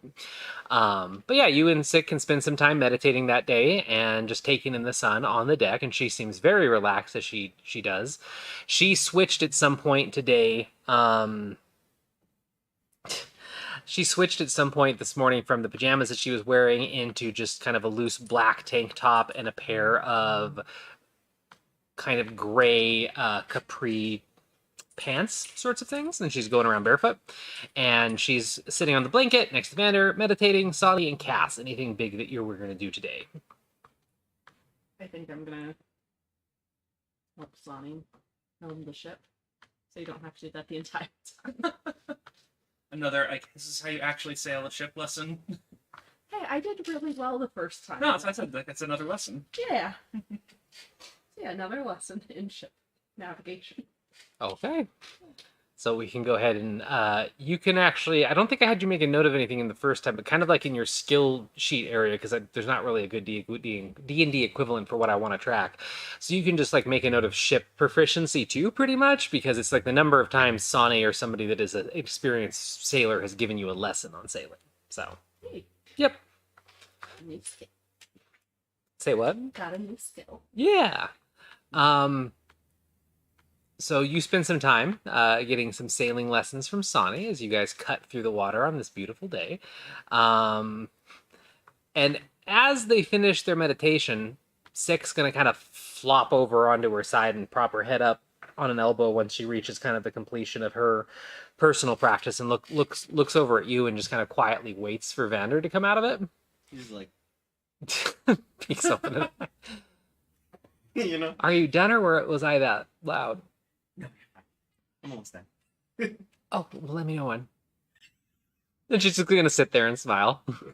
He's definitely holding back a laugh and like struggling not to smile himself.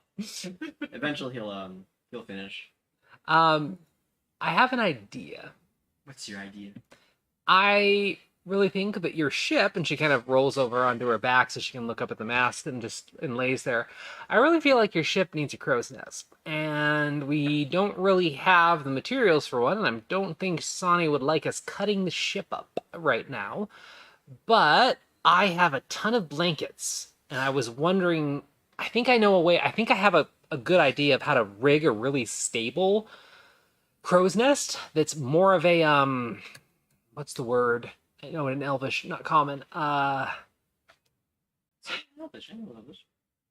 Oh, well then she says the Elvish word for hammock. Because that's what she's thinking of. That's but- hammock. Oh, hammock? Hammock. Okay. Yeah, that. Because I used to love having them in the trees, and I don't know if you ever happen to see any of the big ones the elves would make. But it'd be really easy to make a rope rigging up there and then have a couple of the blankets, you know, make the hammock. And it wouldn't be the same as like a wooden crow's nest or anything, but you could still go up there. I want to go up there. It sounds like fun. Make a little nest on top of the ship. Yeah, I mean, I like heights. Heights make me feel safe for some reason. It's like... Is that why you chose me?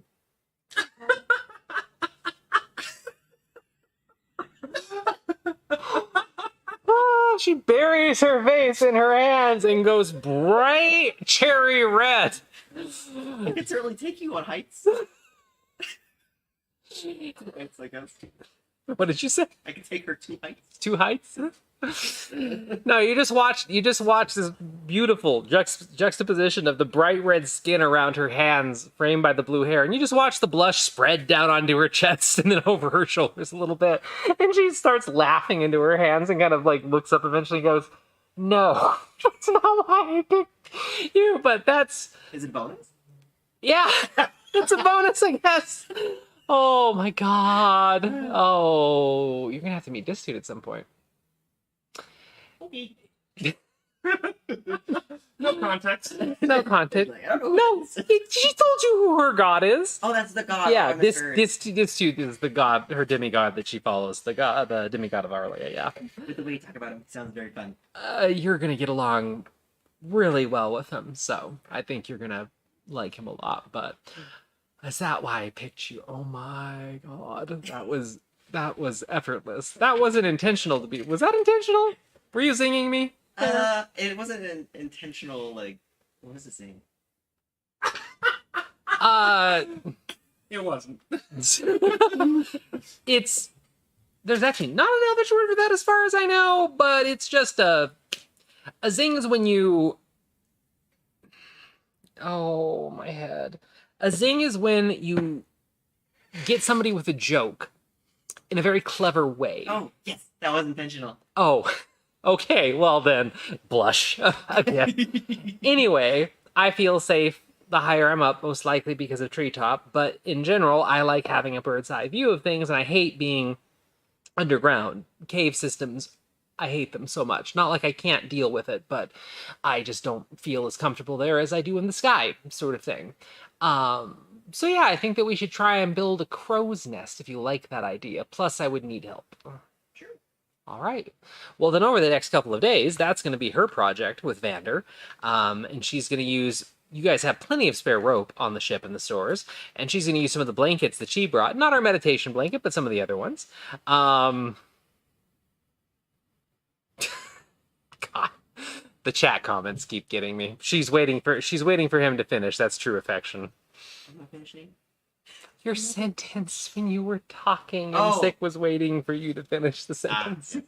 Yeah. Pain. So The straw. what was that motion?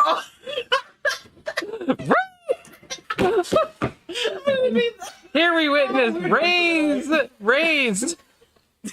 Serious conversation is over for the evening. Yep. Yep. I just feel like straw. Take a drink. That was. Oh no, we've lost everybody now. All right. Well, if there's nothing else, that day's gonna wrap up. Weather roll for the next day. Why don't we just keep going around the table and Ray give us one? Yeah, the only thing I had to say is just Sonny's definitely like very all business about the lesson, like way less chit chatty than she usually is. Okay. 19. 19? All right. All right, the next day brings rain, but it's a gentle thunderstorm, but it follows you guys for the entire day and evening, and there's just a steady pour of rain, which does put a bit of a damper on Six plans to work with Vander to make a crow's nest, but they still get some of the initial rigging and kind of the alterations they have to make to the top of the mast, and it's pretty easy for them to do so throughout the day. You also all notice that the deck of the Dragonfly is very showy. The whole ship is showy because it was built for politicians. But as it rains and the deck kind of starts to flood with water, you do notice that it has hidden like drain ports all along the ship. So it has like these almost cute spouts of water going off the side if there's a ton of water on deck. So anything major you guys are going to accomplish on this day? Can't always say no. Don't have to fill it if you don't want to. No ideas. Sonny, how you doing? Fine, why? We didn't talk much yesterday. It just seemed quiet. So, just what's going on in that sharky head of yours? Was there much to talk about, I guess? My insight check something. You can insight check Donnie if you would like, yes. What specifically are you wondering about the way that Sonny is behaving right now, though? Is Sonny okay? Big question, but yeah. Well, that was a 6. Yeah, that's a dirty 20 on our deception, so... Yep, very, very, very hard to tell. Yeah, You're doing great. just seems withdrawn into her books and her study. How's the setting going? How is that thing going? Have I been finding anything? Nothing so far, but go ahead and make an Arcana roll for like some of the recent studying, and we'll see if anything new crops up. But the main gist that you're getting from it is just like a bunch of dry notes for the most part. 18. 18? Mhm. Honestly, not a lot. You're getting a lot of... It's dry. It's not useless, but you're just getting a lot of material that you have already studied for the most part in different forms. And it doesn't help that the book is like... It's not like a textbook or a typical arcane tome that like you study from page 1 to whatever the last page is. It's like, well... These 2 pages are literally like from 2 different books written by different people, and they kind of disagree with each other. Mm-hmm. Or this isn't really like written; it's like this sigil that goes around. But if you look really closely, you can kind of start to see something and weave through it, and then just lots of weird and like anybody who's not from my tradition tries to read this thing is just gonna be like, "What the fuck is this?" Yeah, it doesn't make a lot. It doesn't make a lot of sense. It barely makes sense to you. But the information from it is still useful, and it's filling in weird gaps in your knowledge almost. Because, like, the sigil example that you just used is a great one, because that would not be like, oh my god, I learned a new sigil or a spell. It would be like, oh, something weird about this set of sigils that I learned really, really early on in my practice now makes more sense, and I think I can draw them a bit more reliably now. Yeah. So, small things like that. No major breakthroughs, though, so far. I mean, nothing really helpful yet. It's been... I feel like there's something there, but I have not found the key. Yeah, imagine this, like, awful to study. Now,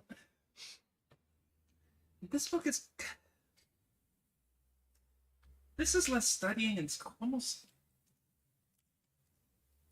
It is like having a conversation when nobody speaks the same language. You kind of have to figure things out as you go. Yeah. Awful. Like, when I first started reading this book, it was... I could kind of tell a tone. Like, this page is probably safe. This page I should not look at yet. Then you kind of start figuring out the intricacies and pulling out more pieces of it, and then as I was doing more rituals and climbing the ranks in my order, like, more of it kind of started to settle into place, you know? Yes. No, but yes. Well, I hope you find the answers that you're looking for and that it ends up being helpful. I just want to understand what the hell he saw at the rock, you know? Yeah, that's weird. There's a lot of weird shit there. It was strange, yes, and I feel like there is a connection, but I do not know what it is yet. Well, I'm sure you'll find answers. Or it turns out that it wasn't important enough for you to know that. I guess we'll find out. Keep at it. All right. We have 2 more days before you make it to Quandir, so you're getting very close at this point. Somebody give me another weather roll. I guess it makes it my turn? Yep. Let's keep going around.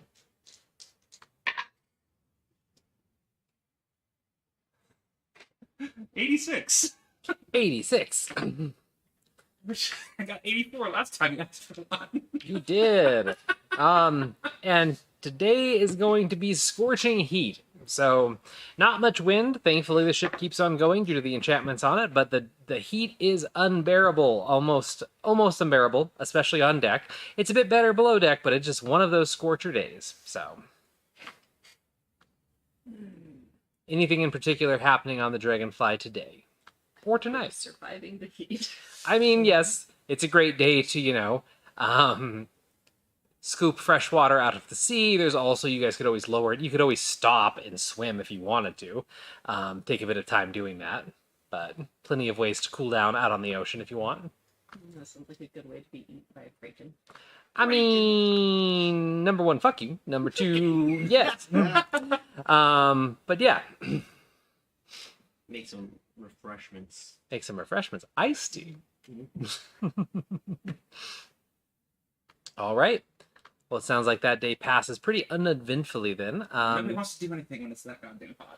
Yeah, Like, Sonny's wilting. yeah. I'm gonna say, in the Arctic. like, once the sun starts to go down, it's gonna be way better. And then I think Sick would probably see if she could cajole Vander into helping some more with their little project. And probably that evening, I think they'd have enough time to have constructed a makeshift crow's nest on the Dragonfly. So it's going to be 4 blankets, all with ropes kind of woven through them up to a point at the tip of the mast, and secured with a bit of a pulley system. So it's more like a hammock / trampoline kind of like structure around the very top. It's very small. It could only really hold 2 or 3 people, maybe 4 people, but it is meant more for like relaxation and enjoyment than practical crow's nest. Though you could go up there and probably lay on your stomach or maybe like lean on the mast and use a pair of binoculars if you wanted to, but and Sick would probably want to actually sleep up there. One night at least. Probably tonight with how hot it was all day. I was looking at my spell list and I just realized what Sonny did. What did Sonny do? I have shape water. Really? Yes, I absolutely pulled like a block of water up onto the deck and froze it. That actually makes, oh my god, so you could just pull up ice and be like, ice, ice, baby.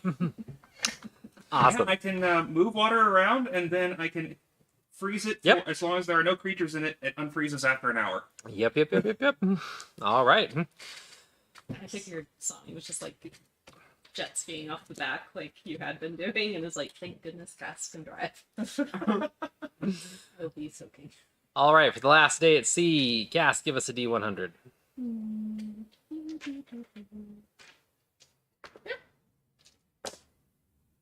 Whoa! It's good. 64. 64. Clear skies. Clear skies, moderate temperature. You guys are making great time. Towards the very late evening on this day, you'll start to actually see some islands come into view in the distance. And eventually, late at night, you will see the coastline of Quandir as well, because you should be there sometime late morning. So this last day at sea, anything else that anybody would like to get up to or accomplish, have conversations, and so on.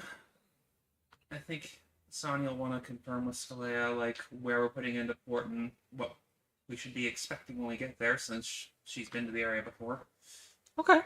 Any particular time during the day that you would try and catch her, or just like whenever, wherever kind of thing? Just whenever, like, there's a moment. Okay.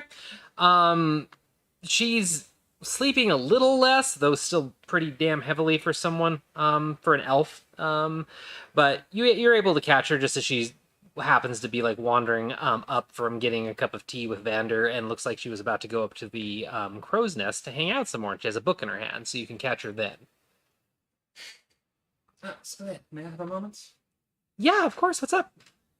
Now that we are getting near, I just wish to ask you, do you have any suggestions where we should put in port, or what kind of processes we should expect when a new ship arrives? That really depends on where you set in the port. So, I thought you had a port picked out. Did you have any idea what port you wanted to go I to? think we had a rough idea. I'm trying to remember which one it was.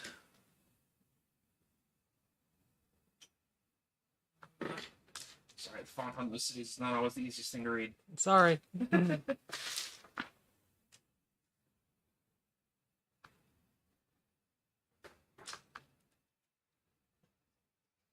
I think we did, but this was like a month ago. That's okay. Yeah, I mean, you guys haven't talked about it too much. That's just more of Skalea not knowing. Mhm. Well, what I can tell you is there are multiple ports. There's the main port of Quandir, which is a misnomer because it's not actually in the city, but it's about 25 miles away from the city. But Quandir is the closest city, and it's considered Quandir's harbor. There's Zephys, and that is probably the one that I would most likely recommend because that's like the trade port. Quandir's 3 massive isles with a strait that goes between them and splits like a Y.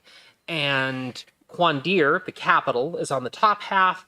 Zephys is on the left half down at the bottom. And then on the other side is, technically it's the Empire of Elion, but ever since the war, it's been reclaimed 90% of it or so by Quandir, and Elion's really just the capital in the north. But there's a harbor in the south called Rabbit. I would say Quandir proper harbor or Zephys, but Quandir proper harbor also has the issue of it being very formal and you needing a lot of paperwork.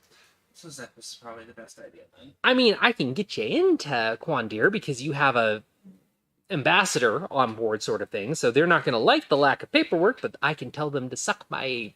Out of curiosity, you have paperwork from her. Oh, well, you do have 6 paperwork. Yeah, I guess that is what she would mean then in that case. It's like, well, I mean, I can rubber stamp pretty much anything at this point. They're going to be pissy about protocol not being completely followed, but again, suck it. It doesn't really matter. I'll deal with that headache, even though it's going to be a bit of a headache. So that'll get you quicker access to Quandir proper, but remind me again who you're looking for, because you wanted to go to the university at some point. Yes. Wanted to see how we could go about getting access. All right. As you know, the university constantly moves, so you need to find out where it is right now, and you need somebody in either nobility or politics in general, typically higher level politicians, to let you know where that is. My friend Matthias probably would be the best to let us know that if we can get a hold of him, and he should be somewhere in Quandir. Alright, so maybe we do need to wait on that, though. Feel like maybe that might ruffle a few feathers too many, you know? It could, because you said that you were going there for a couple different reasons. The university was a big one. What were the other ones? There was Vander with his, looking for his... Yeah, right? I think, yes, I know. She stopped There short was on that. purpose. I know Vander has his own business, and there was something with the mass poisoning incident that we wish to follow up on. There was a vision that we shared that was about a village in Quandir.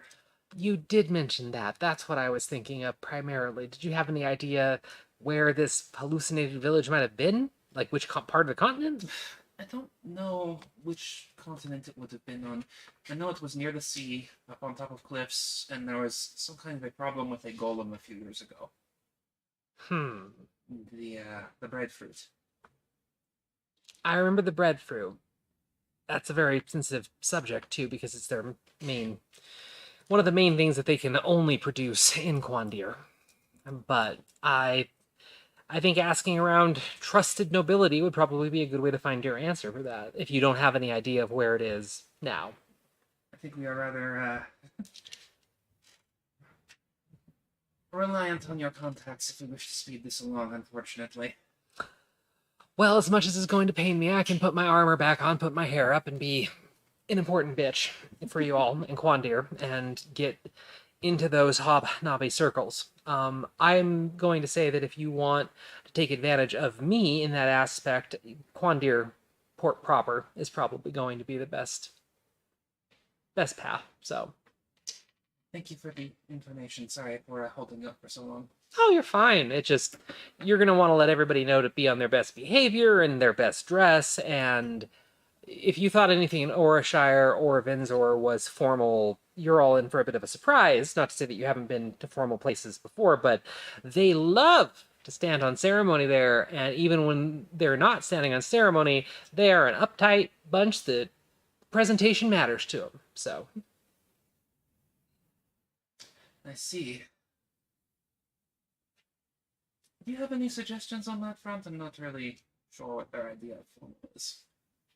confidence is their idea of formality, so it doesn't really, you don't have to dress a certain way or look a certain way, and they just really want you to be authentically yourself, which is a really weird way of saying it, but that's what it's about. Like, they wouldn't mind if I rolled in wearing a tank top and capris like I am, as long as I truly owned every aspect of my identity and who I was, sort of thing. So you see, most people will be dressed regally, but it will be audacious. They will be bold. They will be wearing symbols from their culture. They'll be wearing bright colors. They'll be unashamed of who they are. And to Quandir, that's the best way to be. Be your authentic self, and any effort, any attempt to mask who you are, to pretend to be somebody else, to be quiet, to be meek, is seen as a sign of weakness. That is good to know. It's a very interesting place, but to be honest, I usually like it. The politicking and everything is still politicking, but at least I can be more myself than I ever am when I'm, say, Like in Orashire. in Orashire, or if I'm going anywhere actually as a diplomat. Vinzor doesn't really count because nobody really wanted to pay the Haven Snouts any, actual respect. But this is my job, and this is something that I'm quite good at, is being an ambassador. But I get to be Scalea when I go to Quandir. I don't have to be a stuck-up noble. So, That is all incredibly helpful. Keep us. you might want to make sure that Cass knows. I will be sure to tell her. Big, bold, not meek.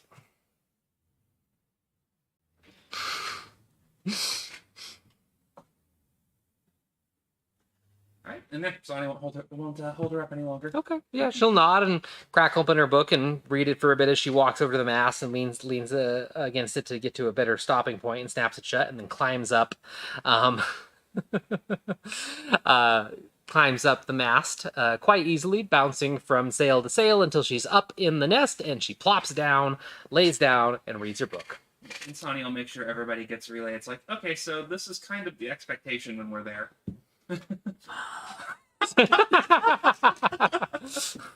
This will be fantastic. I will use every ounce of my effort. You do your hair. Oh, thank you. Thank you. I do think I have some fancy clothes stuff way in the bottom. All right. Anything that evening? Be polishing my battle axe. Okay. Getting your court ready. Okay. Get court ready. I don't go anywhere without it. Court assassination ready. Worked so well the last time we were in a palace.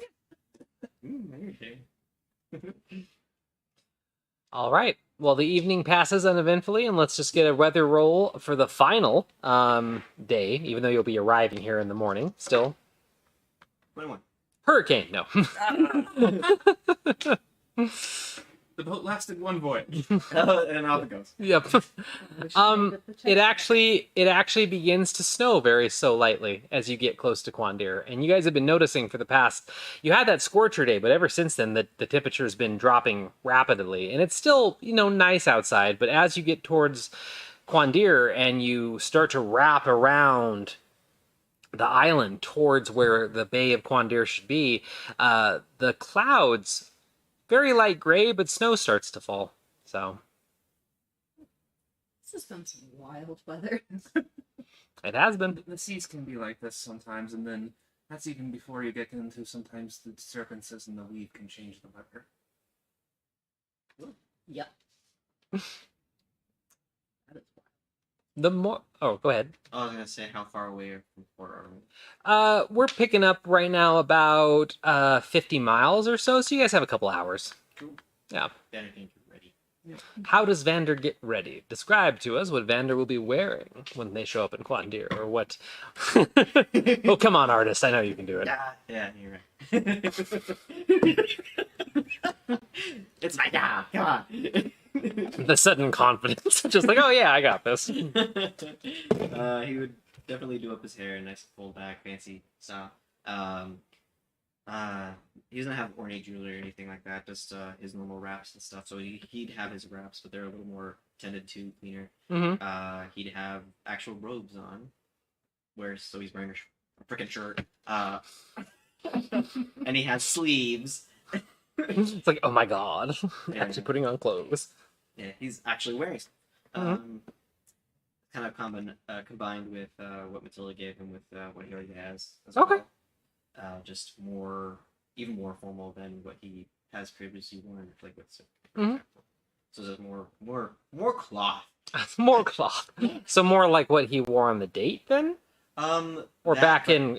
Vinzor, Uh, because he was dressed up a little bit in Vinzor, but I didn't know. it was more related to how he looked with Sick, but even more. Even more. Okay. Well, you'll see. She'd probably get ready with you at about the same time, and she has to like take up most of the floor in the bedroom, undoing like her bags and finding all her stuff, and you might assume that she would be going for her armor and the stuff that you had seen her wearing when she was like very stately back in Orishire, when she was like the most regal / formal you've ever seen her when she was dealing with the diplomats at the keep. But she actually discards all the armor, or sets it off to the side at least. She does leave her rapier out, but with a very pretty like ornate dress belt that goes with it. And she actually puts together an outfit that seems like it's cobbled together from a bunch of stuff, but she makes it work.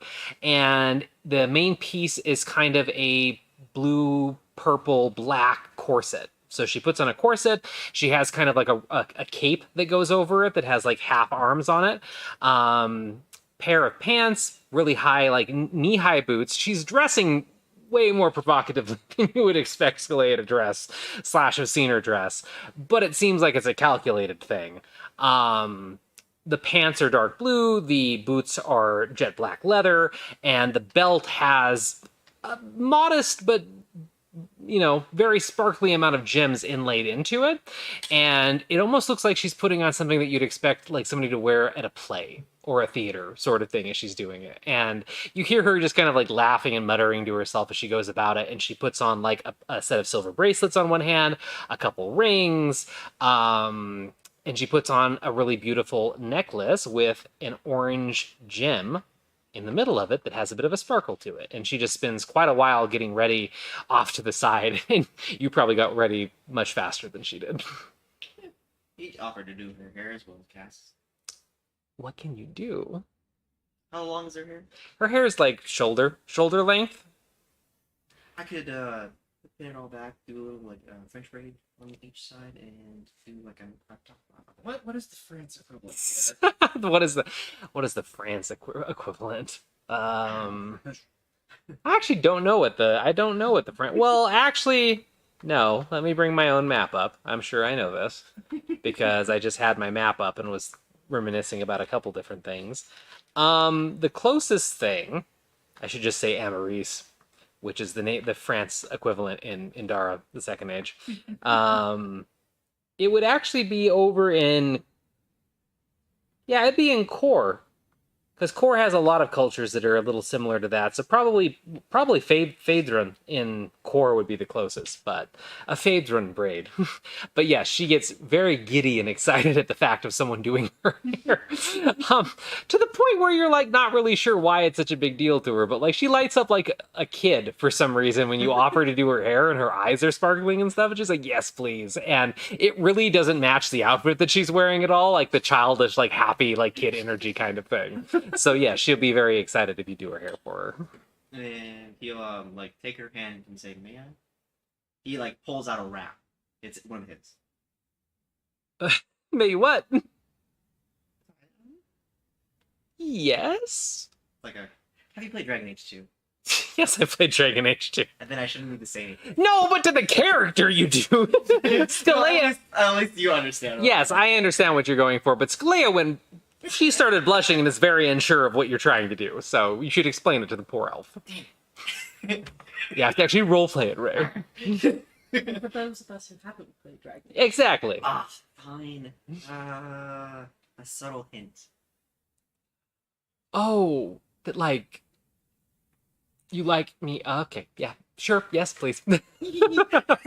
So is one of our Vander's wraps just like kind of beige white linen, or like does Vander's wraps have a color? Because I'm pretty sure in the piece of art that you drew, the wraps were white, but I didn't know if that was.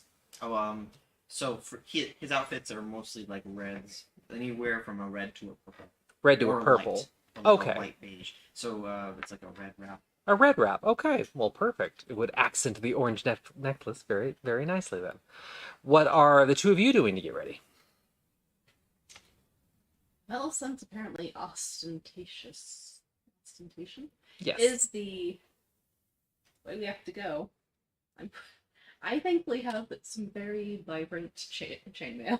Yep, you do. I was So- wondering if you were going to bust that out. I'm going to bust that out. After I was wearing the clothes underneath that I stole from Matilda, because they're so much better than my traveling clothes. Yeah. Yeah, and then I will let Vander do my hair. What style would you?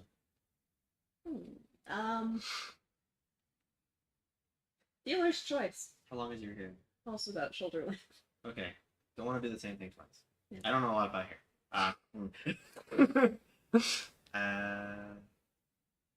I'll do a half braid on the side, where it's and Like then Viking curl braid. on the side. Yeah, like a Viking braid. Yeah. And then the other side is all curled, and this side is pulled up. I love it. I totally picture Vander as like the type, like especially if Matilda was there or something, like where it would be Vander with all the girls and like Vander's doing everybody's hair and nails and everybody's just like having a girl night with Vander. And it would be adorable. You would do that. I can see this art in my head of just Vander being like, "Oh my god, girl, tell me about it." Just Spill the tea. except don't spill my tea, but spill the tea. Yes. Exactly. Don't spill my tea. Drink my tea. Please. Drink my tea. Oh, chat, you make me so happy. Accident your way to greatness, Vander, is a quote from chat, which I love. The sea is strange, almost feels random at sometimes. Smarmy bunch. All right, and Sonny, what are you doing? Well, definitely taking the don't hide things, be authentic thing, like, to heart from Six advice. Mm-hmm. So Sonny basically just takes care of herself by herself. But when she does join everybody, she's wearing some of the Eladrin clothes that everyone borrowed from Matilda. It's like vest and like a high-slitted skirt, sash tied around her waist, but she's also like very consciously not covered up her gills on her neck or her chest, and also like leaving all of her tattoos exposed. And on top of that, she's wearing a ton of her ritual stuff that was kind of hidden by her priest robes when everyone first met her. So there's lots of like very antique-y, like brass or gold and like not quite dirty, but just definitely like old and kind of faded a little bit jewelry. And a lot of them also have like pieces of etched bone in them, just all kinds of stuff. It's like it's obvious like her religious charms. And she's also even gone to the point of maybe taking this a bit too far because she didn't quite get all of the context, but she's like freshly dabbed like a few runes in her own blood on like her upper arms. She sounds pretty. It's just very much like, yes, I'm just going to be very formal, make sure everybody knows exactly what I am. Mm-hmm. Mm-hmm. All right. Well, as you all spend some time into yourselves getting ready, eventually the port of Quandir does start to slide into view on the horizon. Previously, you guys had been to, not Vinzor Port, but you were on a ship at Vinzor. You've been in Orishire, you've been in Hawkesbury, you've been in a couple different places, and most of them tend to feature like crescent bays, or at least bays that are gated by nature, in a pretty like natural way that shows symmetry. The Bay of Quandir is none of these things.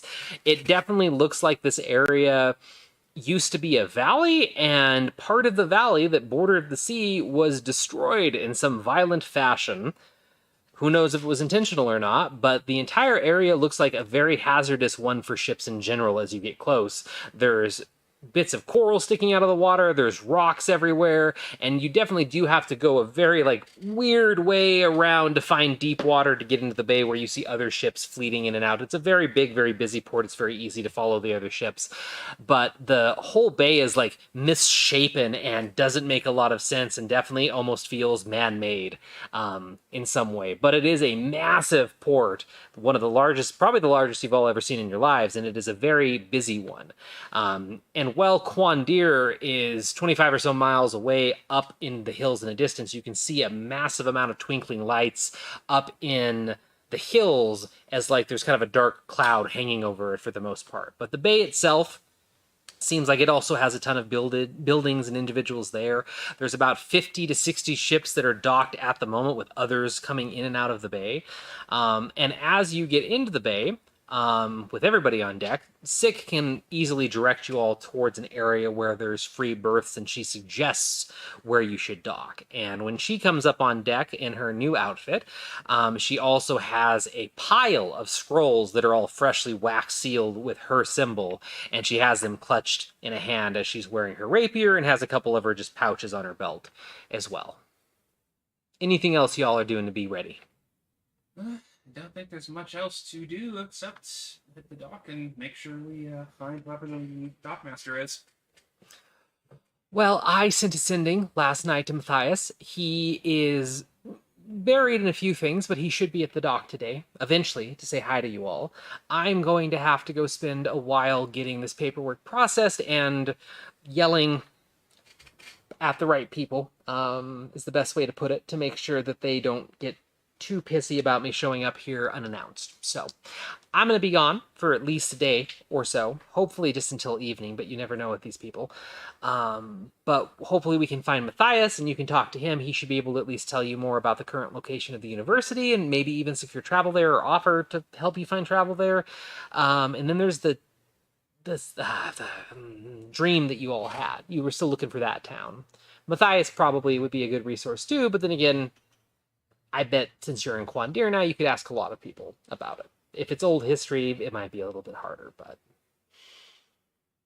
Let's see what we can find out. I very much appreciate all you have done for us. I really haven't done that much, but you're welcome. This is just dealing with the paperwork. This is just saving you, like... Okay, this is saving you, like, a week of interrogation, but it's not that bad. I make it sound worse than it is. They're nice people. They love protocol, and especially when it comes to someone like me. And she like reaches up with both her fingers, even while clutching the scrolls, and flips the tops of her pointed ears. Don't like because I'm a diplomat, not specifically because of. No, it's more of the fact that I'm. Sorry, that sent the wrong message there, I realized. It's because of that I'm a diplomat and that I'm from Arlia. Being an elf is also part of it, but not in a way that you have to worry about. There's a lot of drow here. There's a lot of races in general. There's no specific one race to Quandir, but there are plenty of drow from the older ways that do dislike our kind, especially if you're of the diplomat noble variety. So, You want me to stay with you? I would be lying if I said that I didn't consider it, because it would be nice to have you near. I can stay with you. I know you would. I just don't want you to get tied up in all of the things that I'm going to get tied up in, because it could take a day or two to get through all of the different interrogations and talking to nobles that I have to do. Not to mention they're probably going to sending someone in Arlia, and we're going to have a whole conversation about who sent me here and why I'm here and all that kind of stuff. So I don't think you would really enjoy a lot of it. Oh, I enjoy any kind sent with you. Oh my god. And she rubs the tops of her cheeks and tries not... Kind of under her breath, like, yeah, I bet he'd like being tied up with you all day. Ah! Wait, does Sick hear that? Sick does hear that. I need to check it out. Yep. I do hear that. What's your perception? I got a 19. Oh yeah, you hear that too. Sick's face just goes poof. She's just like, she slowly looks over at Sonny. What? Nothing. We'll see once we lab. We'll see how bad it is. And yeah, so you guys can go ahead, and it's not very hard to find a free berth here. There's an abundance of free berths, and with Sick's help, you manage to navigate over to one, and then it's a simple task of all of you working together to moor the ship up and eventually throw the gangplank down. And you guys have done this at least a couple times before, and you're getting practice every single time, so it doesn't take that long. And by the time that you are fully docked and dropping the gangplank down to the dock of Quandir, walking down, there's already a few individuals that have gathered ready to meet you. There are two kind of very well-dressed giants. They're wearing very beautiful robes of kind of gray and silver, and there is one drow at the head who's wearing very ornate red and gold armor with a helmet tucked under his arm, and he has a giant greatsword on his back, and they are waiting at the bottom by the time you guys throw the gangplank down.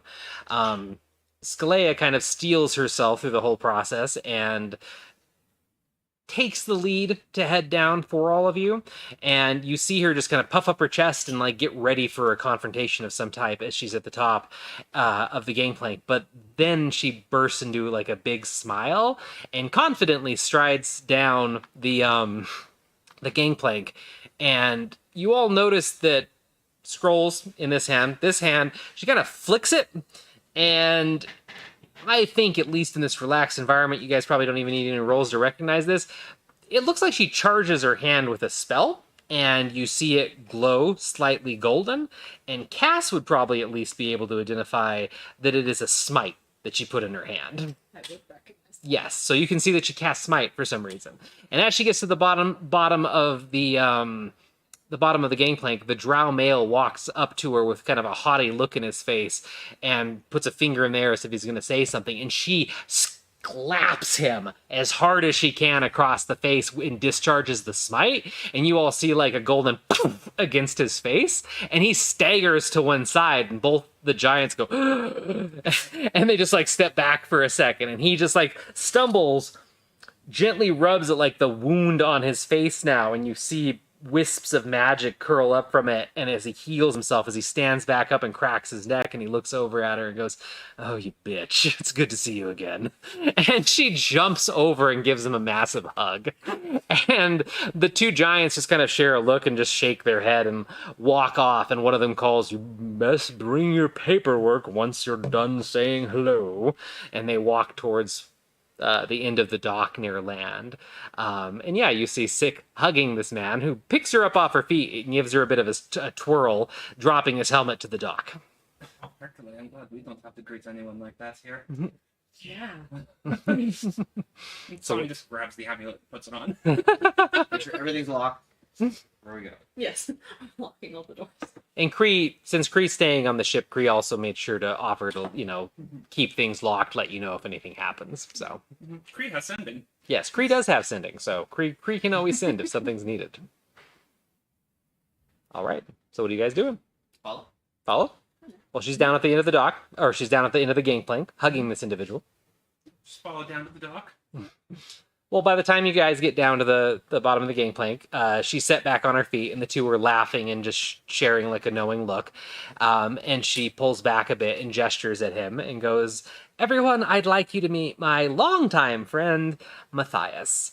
I did that, she did that, so the giants wouldn't ask questions, and then she pulled her celestial dick out and hit me with it. Don't do that to me. I wouldn't. It's the whole be yourself, be bold kind of thing. Like, we've rehearsed this a bunch. I barely hurt him. It just looks big and flashy, and it's showing that the captain of the ship is... They assume I'm the captain. It's just protocol. It's just the flashy stuff I was talking about. Matthias is fine. So the next time I come here, I should throw a blast at somebody, is what you're saying. I mean, I would say be a little careful with who you choose to throw the blast at, but most of the time it would be received rather well, yes. That is a very interesting tradition. We have many interesting traditions here, but so do your people. You know of us? Of course I do. I know of most races in this world, or at least I'd hope so at this point in my life. Scully, I already told you my name, but Matthias. Sonny Luama. Pleasure to meet you. Cassiana Anastasia. Anastasia. And you? Andrew, good to meet you. He, like, looks you up, looks you down, walks over to one side, like takes a couple steps, looks around you, walks over here, looks around you the other way, goes, I Am I see. being checked out? Is that the It's usually not quite that obvious. You're being sized up. Are you a good man? I like to think so. I hope Decent morals? I hope so. Don't tend to be a heartbreaker? I've never broken a heart. I'm not the violent type. Sonny and Cass are just like, oh my god, Vander. I have to. I am very certain he has never broken anyone's heart on purpose.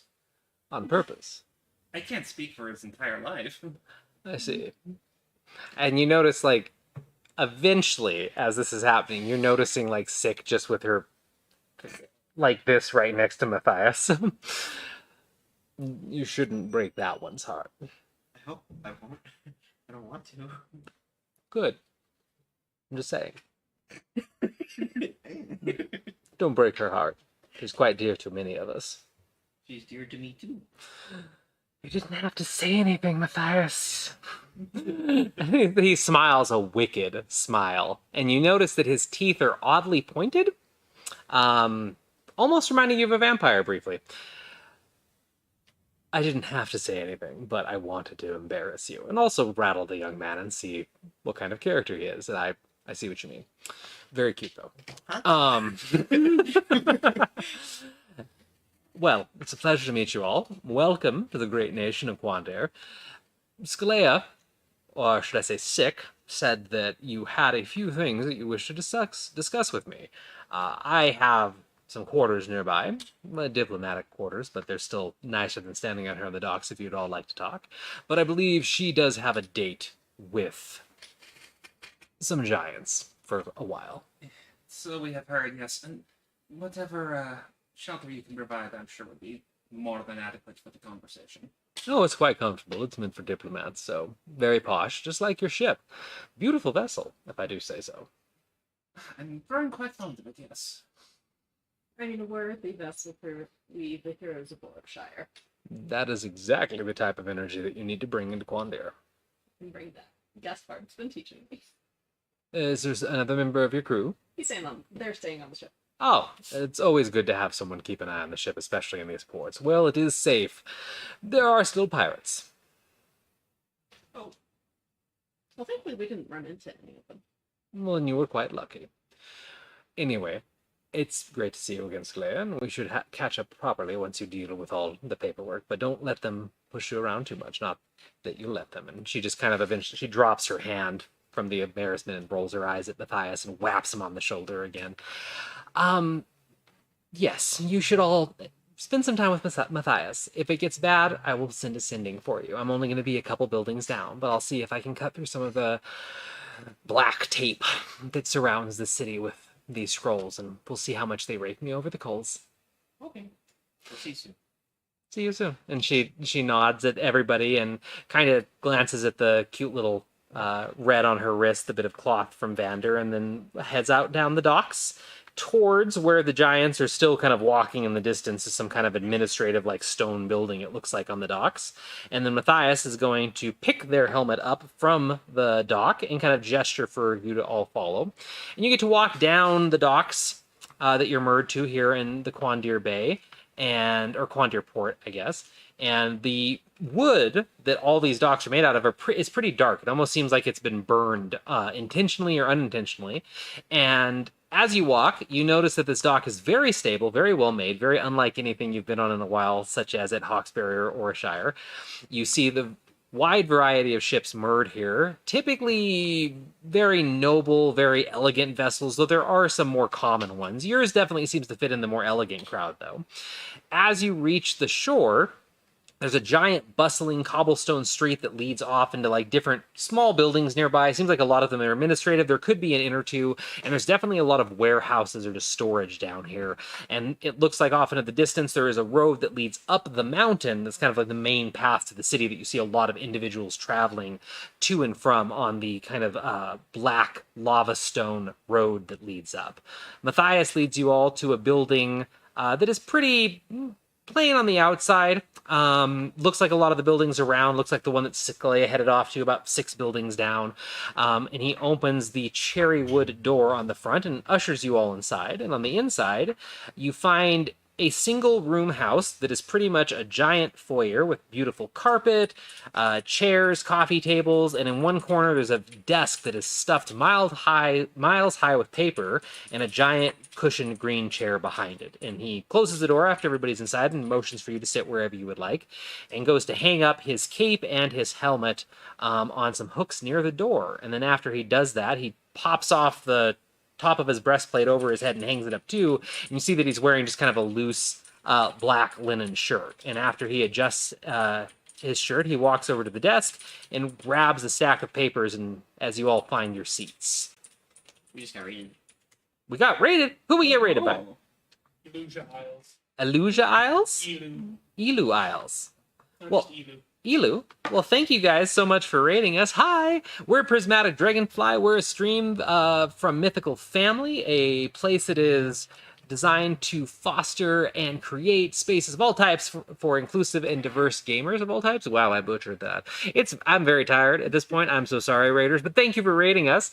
We're Prismatic Dragonfly. We're a D&D 5e actual stream that streams every week, Sunday, 6-7 PST. And we're just hanging out here wrapping up our weekly stream right now. And thank you so much for swinging by and saying hi, and hopefully you stay with us and watch a little bit. I'm also going to say that since you're here, please check out our socials, hop on our Discord, say hi to us, hang out with us, nerd out with us. If you're a fan of D&D actual plays, check out our neighbors Andromeda Adventures as well. And if you happen to be in the Northern Nevada or California area here at June 30th through July 2nd, check out RageCon.com. It's a giant TTRPG and board game convention in Sparks, Nevada. We're going to be there, and our neighbors Andromeda Adventures, a bunch of them are going to be there too. So if you're in the area, come say hi. But we'll go ahead and finish wrapping up tonight's episode. Thank you again for the raid. So as you all kind of settle in wherever you want in Matthias's kind of diplomatic quarters here on Quandir's docks, he picks up a stack of papers from his desk and turns around to look at you all and pulls out a pair of gold spectacles from the desk as well and pops them on his nose. So, Scalia said that you had a lot of questions. Yeah. We're looking for the college? The university. Yes. Were you hoping to enroll someone there, or she just told me that you had questions about local history involving breadfruit, which I found very curious, but she vets you, swears for you that you're not trying to steal anything, so I'll be able to talk to you about that to a certain extent, and you also wanted to know about the university. Yes. Starting with the university, we had it referred to us as a place where we could get assistance with divination. They do have the best instructors in the entire world, I would say. Yes. It's less any of us need to enroll, we just require assistance finding a person who has disappeared. Oh, all right. Two. The giant. Yes. So you wish to take advantage of the faculty and see if anyone there can actually help you locate your missing companions, compatriots, lovers, family? Yes. Yes. Companions. Lovers, family, ooh. Love Lover. them. Companion. Lover and companion. All right. Yes. They're, well, as I said, the divination professors and the divination school on the university is really the best in the world, but then again, that's national pride talking, but truly, they are probably some of the best. The university is nowhere near here right now. It is near the southernmost point of our nation, but it is simply a teleportation spell away. So I have some questions, but I can most likely arrange for teleportation there at some point if you need. And of course, we're not expecting to simply be treated to this because we've had a sad story. You know, we wish to make sure we can come to an equitable arrangement. Is there something that you're looking to trade, perhaps, or? Or if there's services required or anything like that, really we are fairly amenable to finding out what our options are here. Oh, well, the faculty, I'm sure, have plenty of work they can't get the students to do. So if you need to barter your way to information, I'm sure there'll be plenty of ways. You'll be seeking the tutelage of one particular professor, though. That is if they are there or not. I assume they are. I can inquire within, though. You'll be looking for Professor Peppermint, though. Yes. They are a dragonkin of some renown, especially in divination, and they are the head professor of the divination school at the university at this time. I've known Peppermint for some time as a acquaintance, and if there's anybody that can give you answers, or at least set you on the right track to find your lover, friend, companions, whoever, Peppermint would be the one to do it. We have more questions, right? There was something about breadfruit, which I will Yes. tell you, you should not go around this nation dropping that word in casual conversation. What is bread? Cass, would you like to explain this one? Yes. Okay, so we drank a poison drink. That is a bad idea. It was. We didn't realize this. A lot of people did. You heard of Glister Delight? Who hasn't? You were some of the unfortunate souls that drank that thing. Right, okay. And we had a vision about a town here. You're one of the few. Do you know Had about it? more people come back? No, not to me particularly, but it's...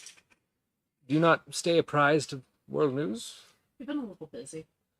Ah, well, Been with Steve for most of the last in week. short, most individuals that consumed the Glister Delight, as it's called, fell ill in some way or another. Most had common symptoms of throwing up, fever, and were fine within the span of a day. a select few, I'd estimate somewhere in the 1 to 2% range, based on the numbers that I have available to myself, had visions of things. Sometimes unicorns shitting rainbows, but once in a while they were actually more prophetic, which is an interesting effect of that concoction that some nations have studied to see if it's replicatable. Yeah. So you had a vision, We did. and this vision was of breadfruit. It was of a village. Yeah, that was growing the breadfruit off of like these enormously tall cliffs of people kept falling into the sea. But then we wandered into a town. People that- kept falling into the sea from this village. No, it was. It Like- looked like other people that were at the party we had the drink at. Yeah. So it might have been Fascinating. other victims. Fascinating. You see him like grab a quill off the desk and take some notes. So we wandered into this town that was being protected by a golem. And Golems are quite. Golems are used freely across Quandir for personal protection and protection of state assets. well, this one was malfunctioning and it wouldn't let anyone leave, and it ended up killing everyone. And then everyone was fine, and then we got killed. It was, dream trippiness. But have there been any issues with golems going rogue here? You all notice the man tense. His whole body goes tense, and he stops writing, leaving the quill frozen on the paper as he fixes Cass with a sort of deadly, almost glare. Say what? Have any of the golems gone rogue? He snaps the book shut loudly on the quill. No, golems of Quandir do not malfunction. You got this from the vision that you had drinking Lister Delight. We were hoping that if we understood where this vision came from, we might be able to get to the bottom of why This is this happened. This is a state secret. If you weren't traveling with Scalea, I would handle this very differently. I'm casting a silence spell, so if anyone's listening, they can't hear anything. If you have an issue, you can leave. And he starts drawing up a red sigil in the air, and moments later you hear him mutter something, and he finishes casting the spell, and you feel kind of a pressure go over the room, and you feel like you're in a bubble all of a sudden, and he tosses the book on his desk and leans back. What you're talking about is a very dearly protected state secret that is not meant to get out of this nation. The fact that you know this from a vision is inconceivable for the most part, though I suppose not out of the realm of possibility, but that is very classified. You did say the visions were prophetic, right? The visions were prophetic, but so far the best that people have been able to tell us it could predict like a rain or the plague of a crop or something like that. Nothing this precise down to actual details of an event. So So what you're saying is Golem did malfunction and do this? officially, no golems of Quandir would ever malfunction, but yes, a golem malfunctioned and slaughtered a village. When? And when did you see the vision? Oh, when that mass event happened some 2 months ago. 3 months ago? Roughly 2 months ago. Yeah, When did the thing happen? The camel thing. that didn't. That That didn't legally happen. didn't happen. It happened about 10 years ago. I was expecting it to be anything. Recent. That would make sense. Vander did not see the vision, but Oh. it seemed almost as if the war was still going during the events we saw. A war was going then, but I assume you mean the more recent war with Edwin. Yes. No, this was a different one, but there was still a conflict that was active at this point. Young man, you asked what breadfruit was, so I assume you haven't talked to them much about this. To fill you in, breadfruit is a very rare resource. It's a fruit that only certain trees bear when they are grown, specifically in volcanic ash here on Quandir. Or at least that's what we tell people. It does need to be grown on volcanic ash, but it is a product of Quandir, and the fruit that it produces acts as bread per se. One fruit can nourish an individual for 2 weeks or more. and it is filling, satiating, nutritious.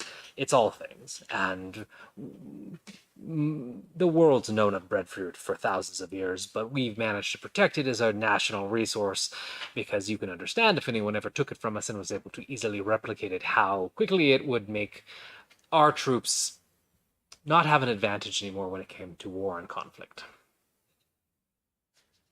I suppose. Not to mention it's just good for economics in general in our nation, and we don't want to share that resource with anyone. So that is what breadfruit is. The incident that you're talking about is one that we've successfully, until now, kept the lid on and will continue to do so. But there was a report of a golem malfunctioning and slaughtering most of a village in the mountains. The village was named Refelt. In Refelt, did they grow breadfruit? They did. They were one of the primary sources of breadfruit at the time. They were at the base of a dormant volcano, and they were an ideal spot for breadfruit harvesting, not only because of the volcanic ash presence, but because they were in a valley in the mountains, surrounded by mountains and the cliff sides that she mentioned. There was only one way in through the mountain pass. The cliff was thousands of feet high. You're not going to scale the mountains. If you are, it's going to be a small group of individuals. If they're lucky, they might be able to scale the mountains. But there was one actual pass to haul supplies in and out, and that's why there was a state-issued golem there that protected that village. But it malfunctioned, which wonder golems don't malfunction, but this one did. So what would be the correlation between Vision 10 years later from a funny poison and that city? That is an excellent question, young man, and that I don't know the answer to, because as I had said, most reports of this potion causing visions, they were prophetic, nothing in the past, which is very strange to me, because typically anything involving visions usually involves the future, but not to say that exclusively, because I do know there's plenty of divination practices that focus on the past, but nothing that has been reported with glistener delight so far. Yes, there are very, well, not very many, but there are certainly ways to see what has happened before. Yes. The problem is, I am a lord, and I am military. I am part of the military. I'm a captain of a garrison. I only know so much. I know that Refelt had an issue where most of the population was wiped out by a golem. The military had to come in and suppress the information, and as far as I know, the village was razed, perhaps by the golem, perhaps by our troops, but breadfruit production was moved elsewhere, and that pass was sealed, as far as I know. I don't know what actually happened there beyond that. So if there is a reason you were shown that vision, which it sounds like it could just be a random chance at this point, that's all I know. Or at least all that I have the power and privilege granted to know. Should we go? I'm not sure. You could try. They said the pass was sealed. Maybe it's not. Maybe there's a way around it. Maybe there's a way through it.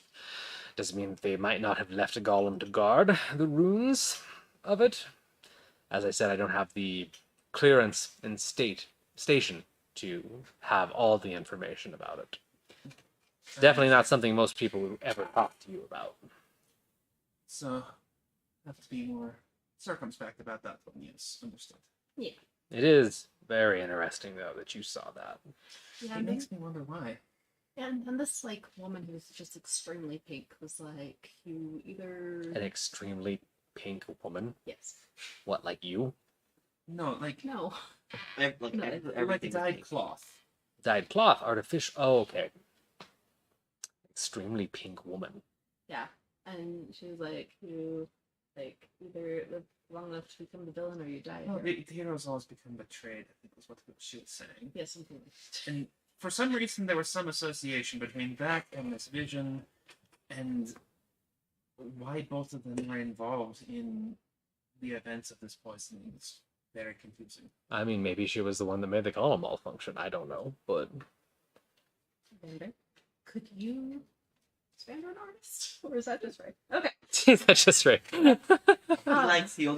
He specifically likes to draw flowers. Is there any chance, because you have seen what pink woman looks like, because You should show us, yes.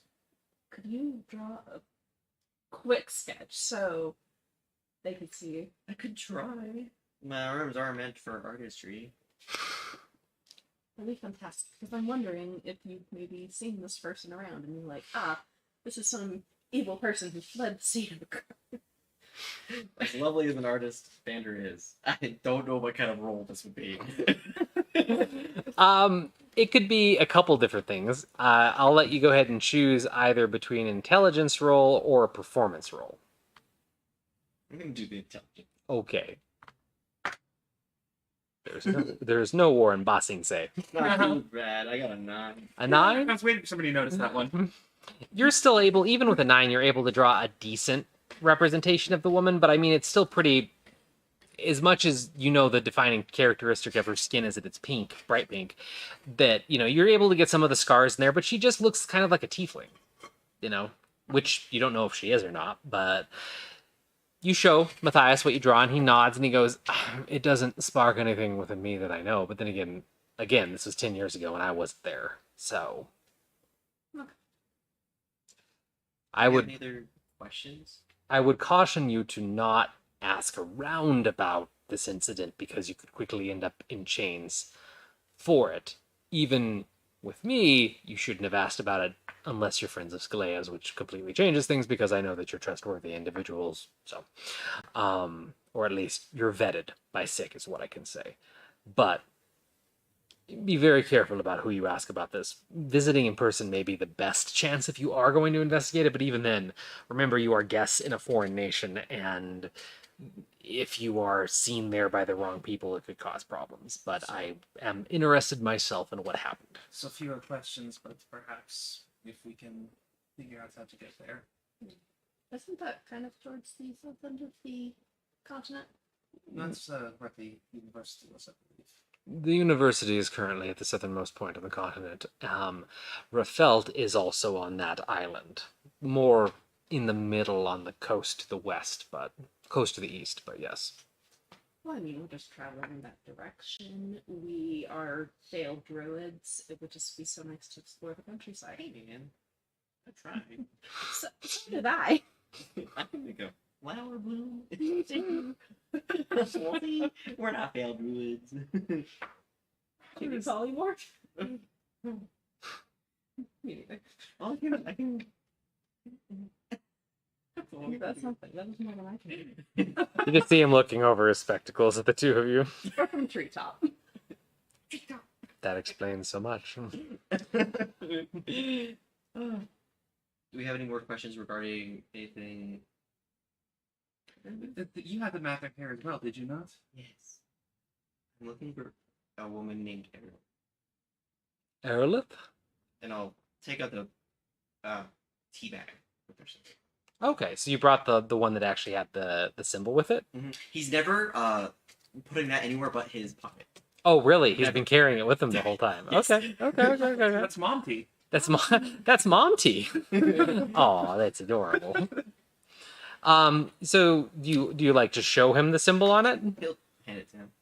He takes it and looks at it and like immediately just has a faint smile on his face and he goes, this is... I'm sorry, what did you want to know about this? I want to find the woman that owns the business. As far as I know, what was her name again? Ariel. Aerolith.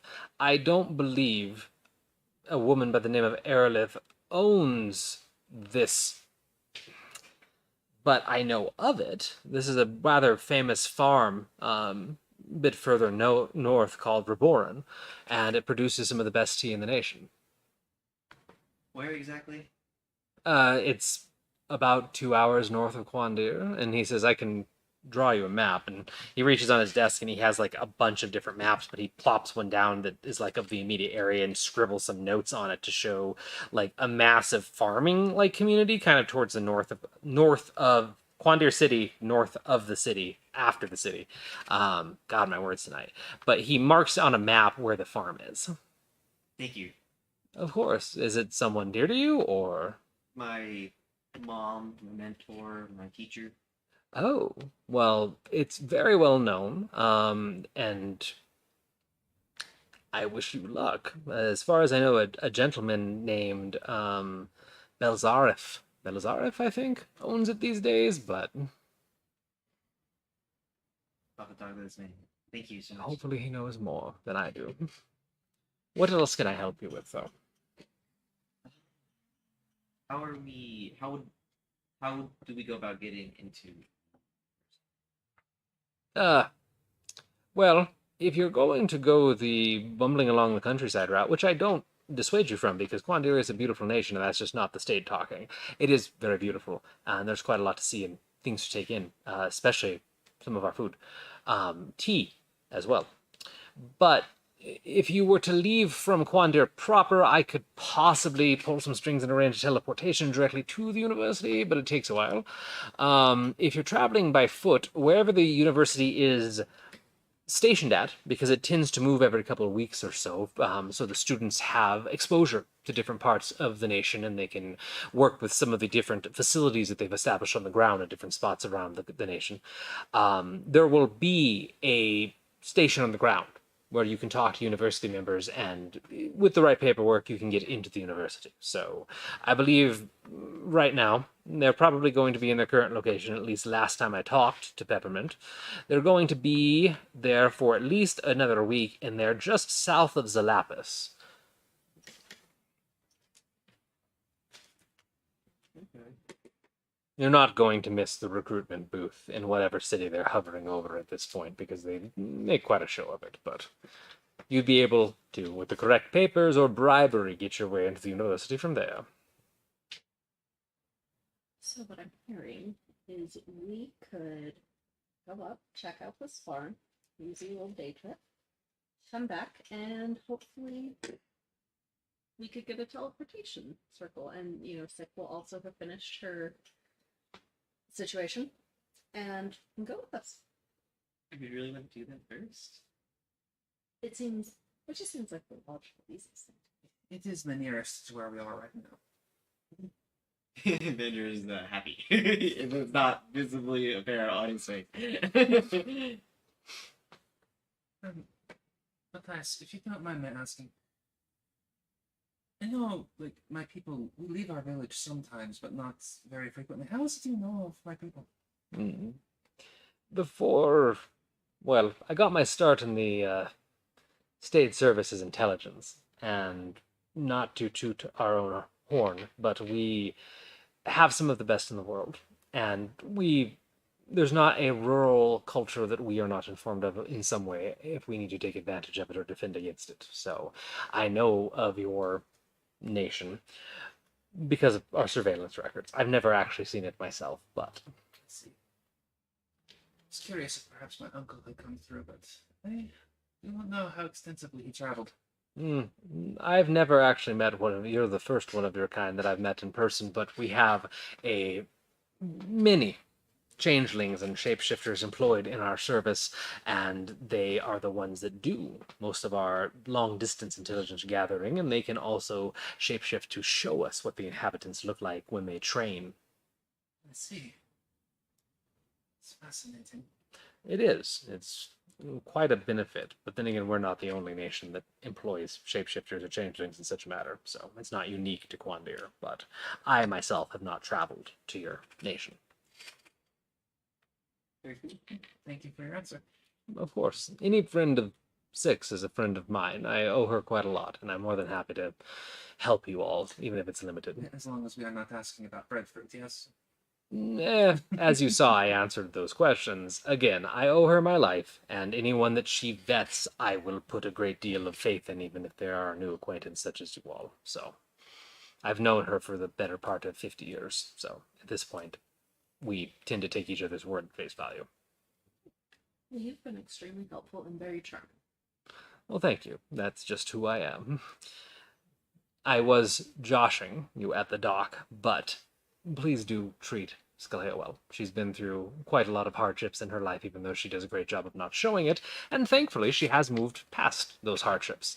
But she is still dear to myself and many others that I know, and Arlia does not give her the respect that she deserves. At least the privacy and the kindness that she deserves. So just be kind to the woman, please. Of course.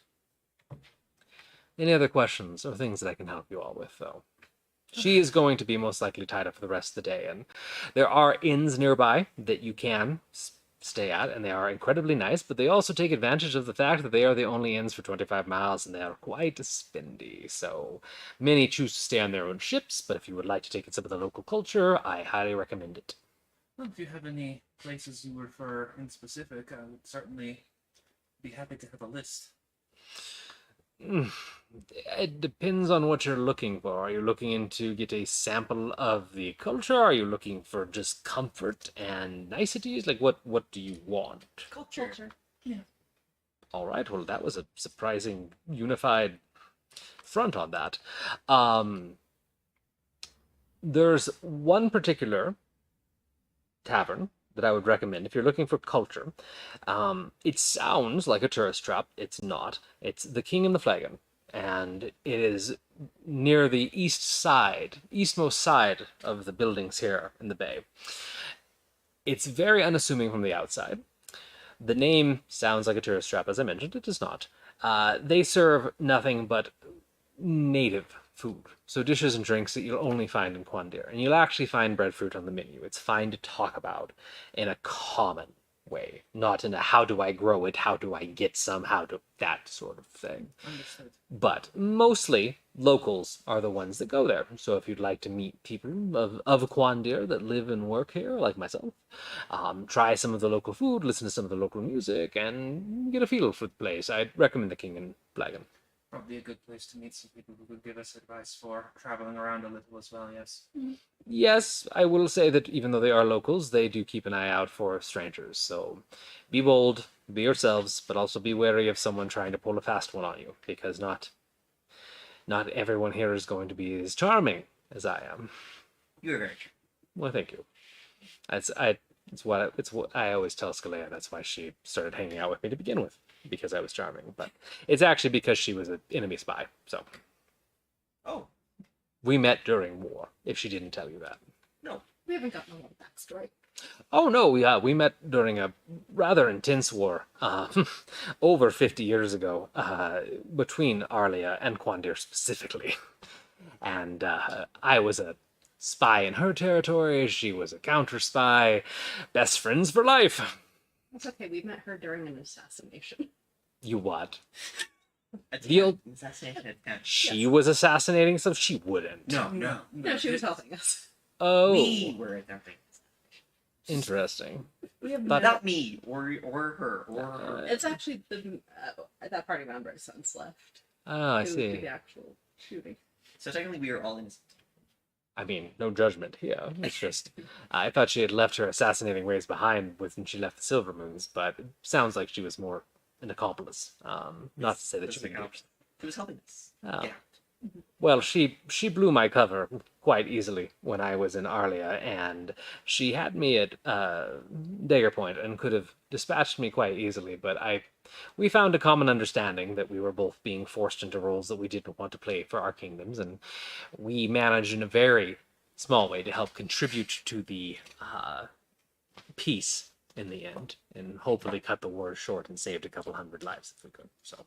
Well, that's good. That's good. Like a meet.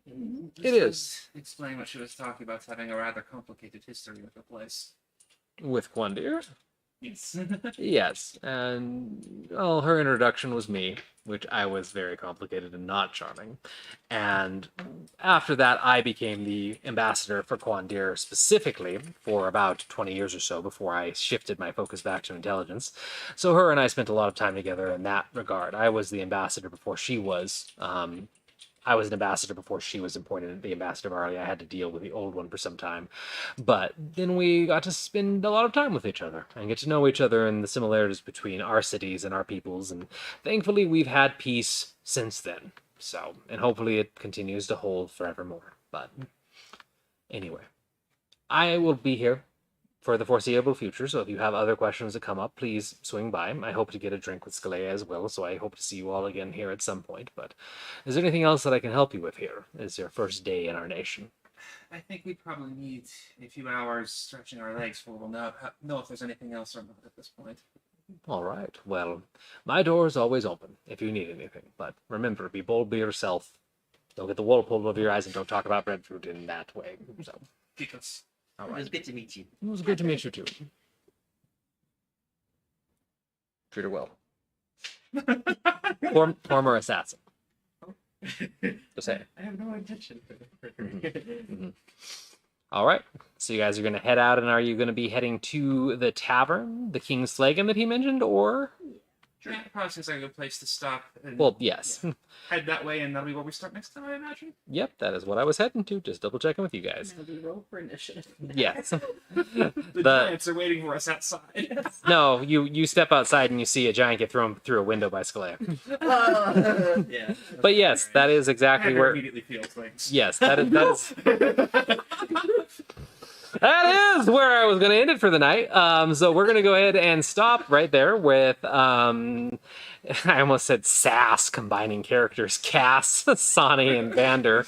Having just met Matthias after all this time, hearing about this individual in the shores of Quandir, as you finally have reached a new nation, new place after a little while at sea, and that's where we'll pick up next week. So thank you again to our raiders if you stuck around. Thank you again to our weekly viewers that are always here with us, and if you're joining us for the first time from the raid or the any other way, great to have you. Hope you guys had fun. Again, we are Prismatic Dragonfly Tavern. We're a weekly D&D 5e actual play stream in my home world of Akora. And we will be back next week, Sunday, 7 p.m. PST, as I get times messed up. If you like these types of streams, check our neighbors out, Andromeda Adventures. They have a stream Thursdays at 6:30 p.m. PST. I play a character on it too. And you should check them out and give them some love. And swing by our socials, Discord if you haven't yet. And last but not least, last time I'll plug it, RageCon.com, June 30th, July 2nd, giant, big, super fun board gaming TTRPG convention that happens here in Sparks, Nevada that's coming up really soon. A lot of us will be there running games that you can sign up for free to play with after you buy a ticket. And we'll have some people from Andromeda Adventures over here too. But in the meantime, we're going to go ahead and get wrapped up and close out so we can have a quick aftercare session here for the team.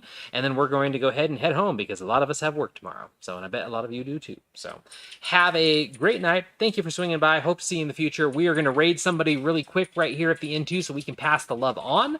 So please hang out here for a few minutes while we raid. If you stay at the person that we raid for a few minutes too and give them love, it'll boost their stats. Maybe you'll find a new streamer that you love too. Let's just keep passing the raid love on. So hang out with us for a few minutes as the raid gets spun up in the background. We're going to go ahead and hop off air though in the meantime, and we will see you later. So have a great week. Bye.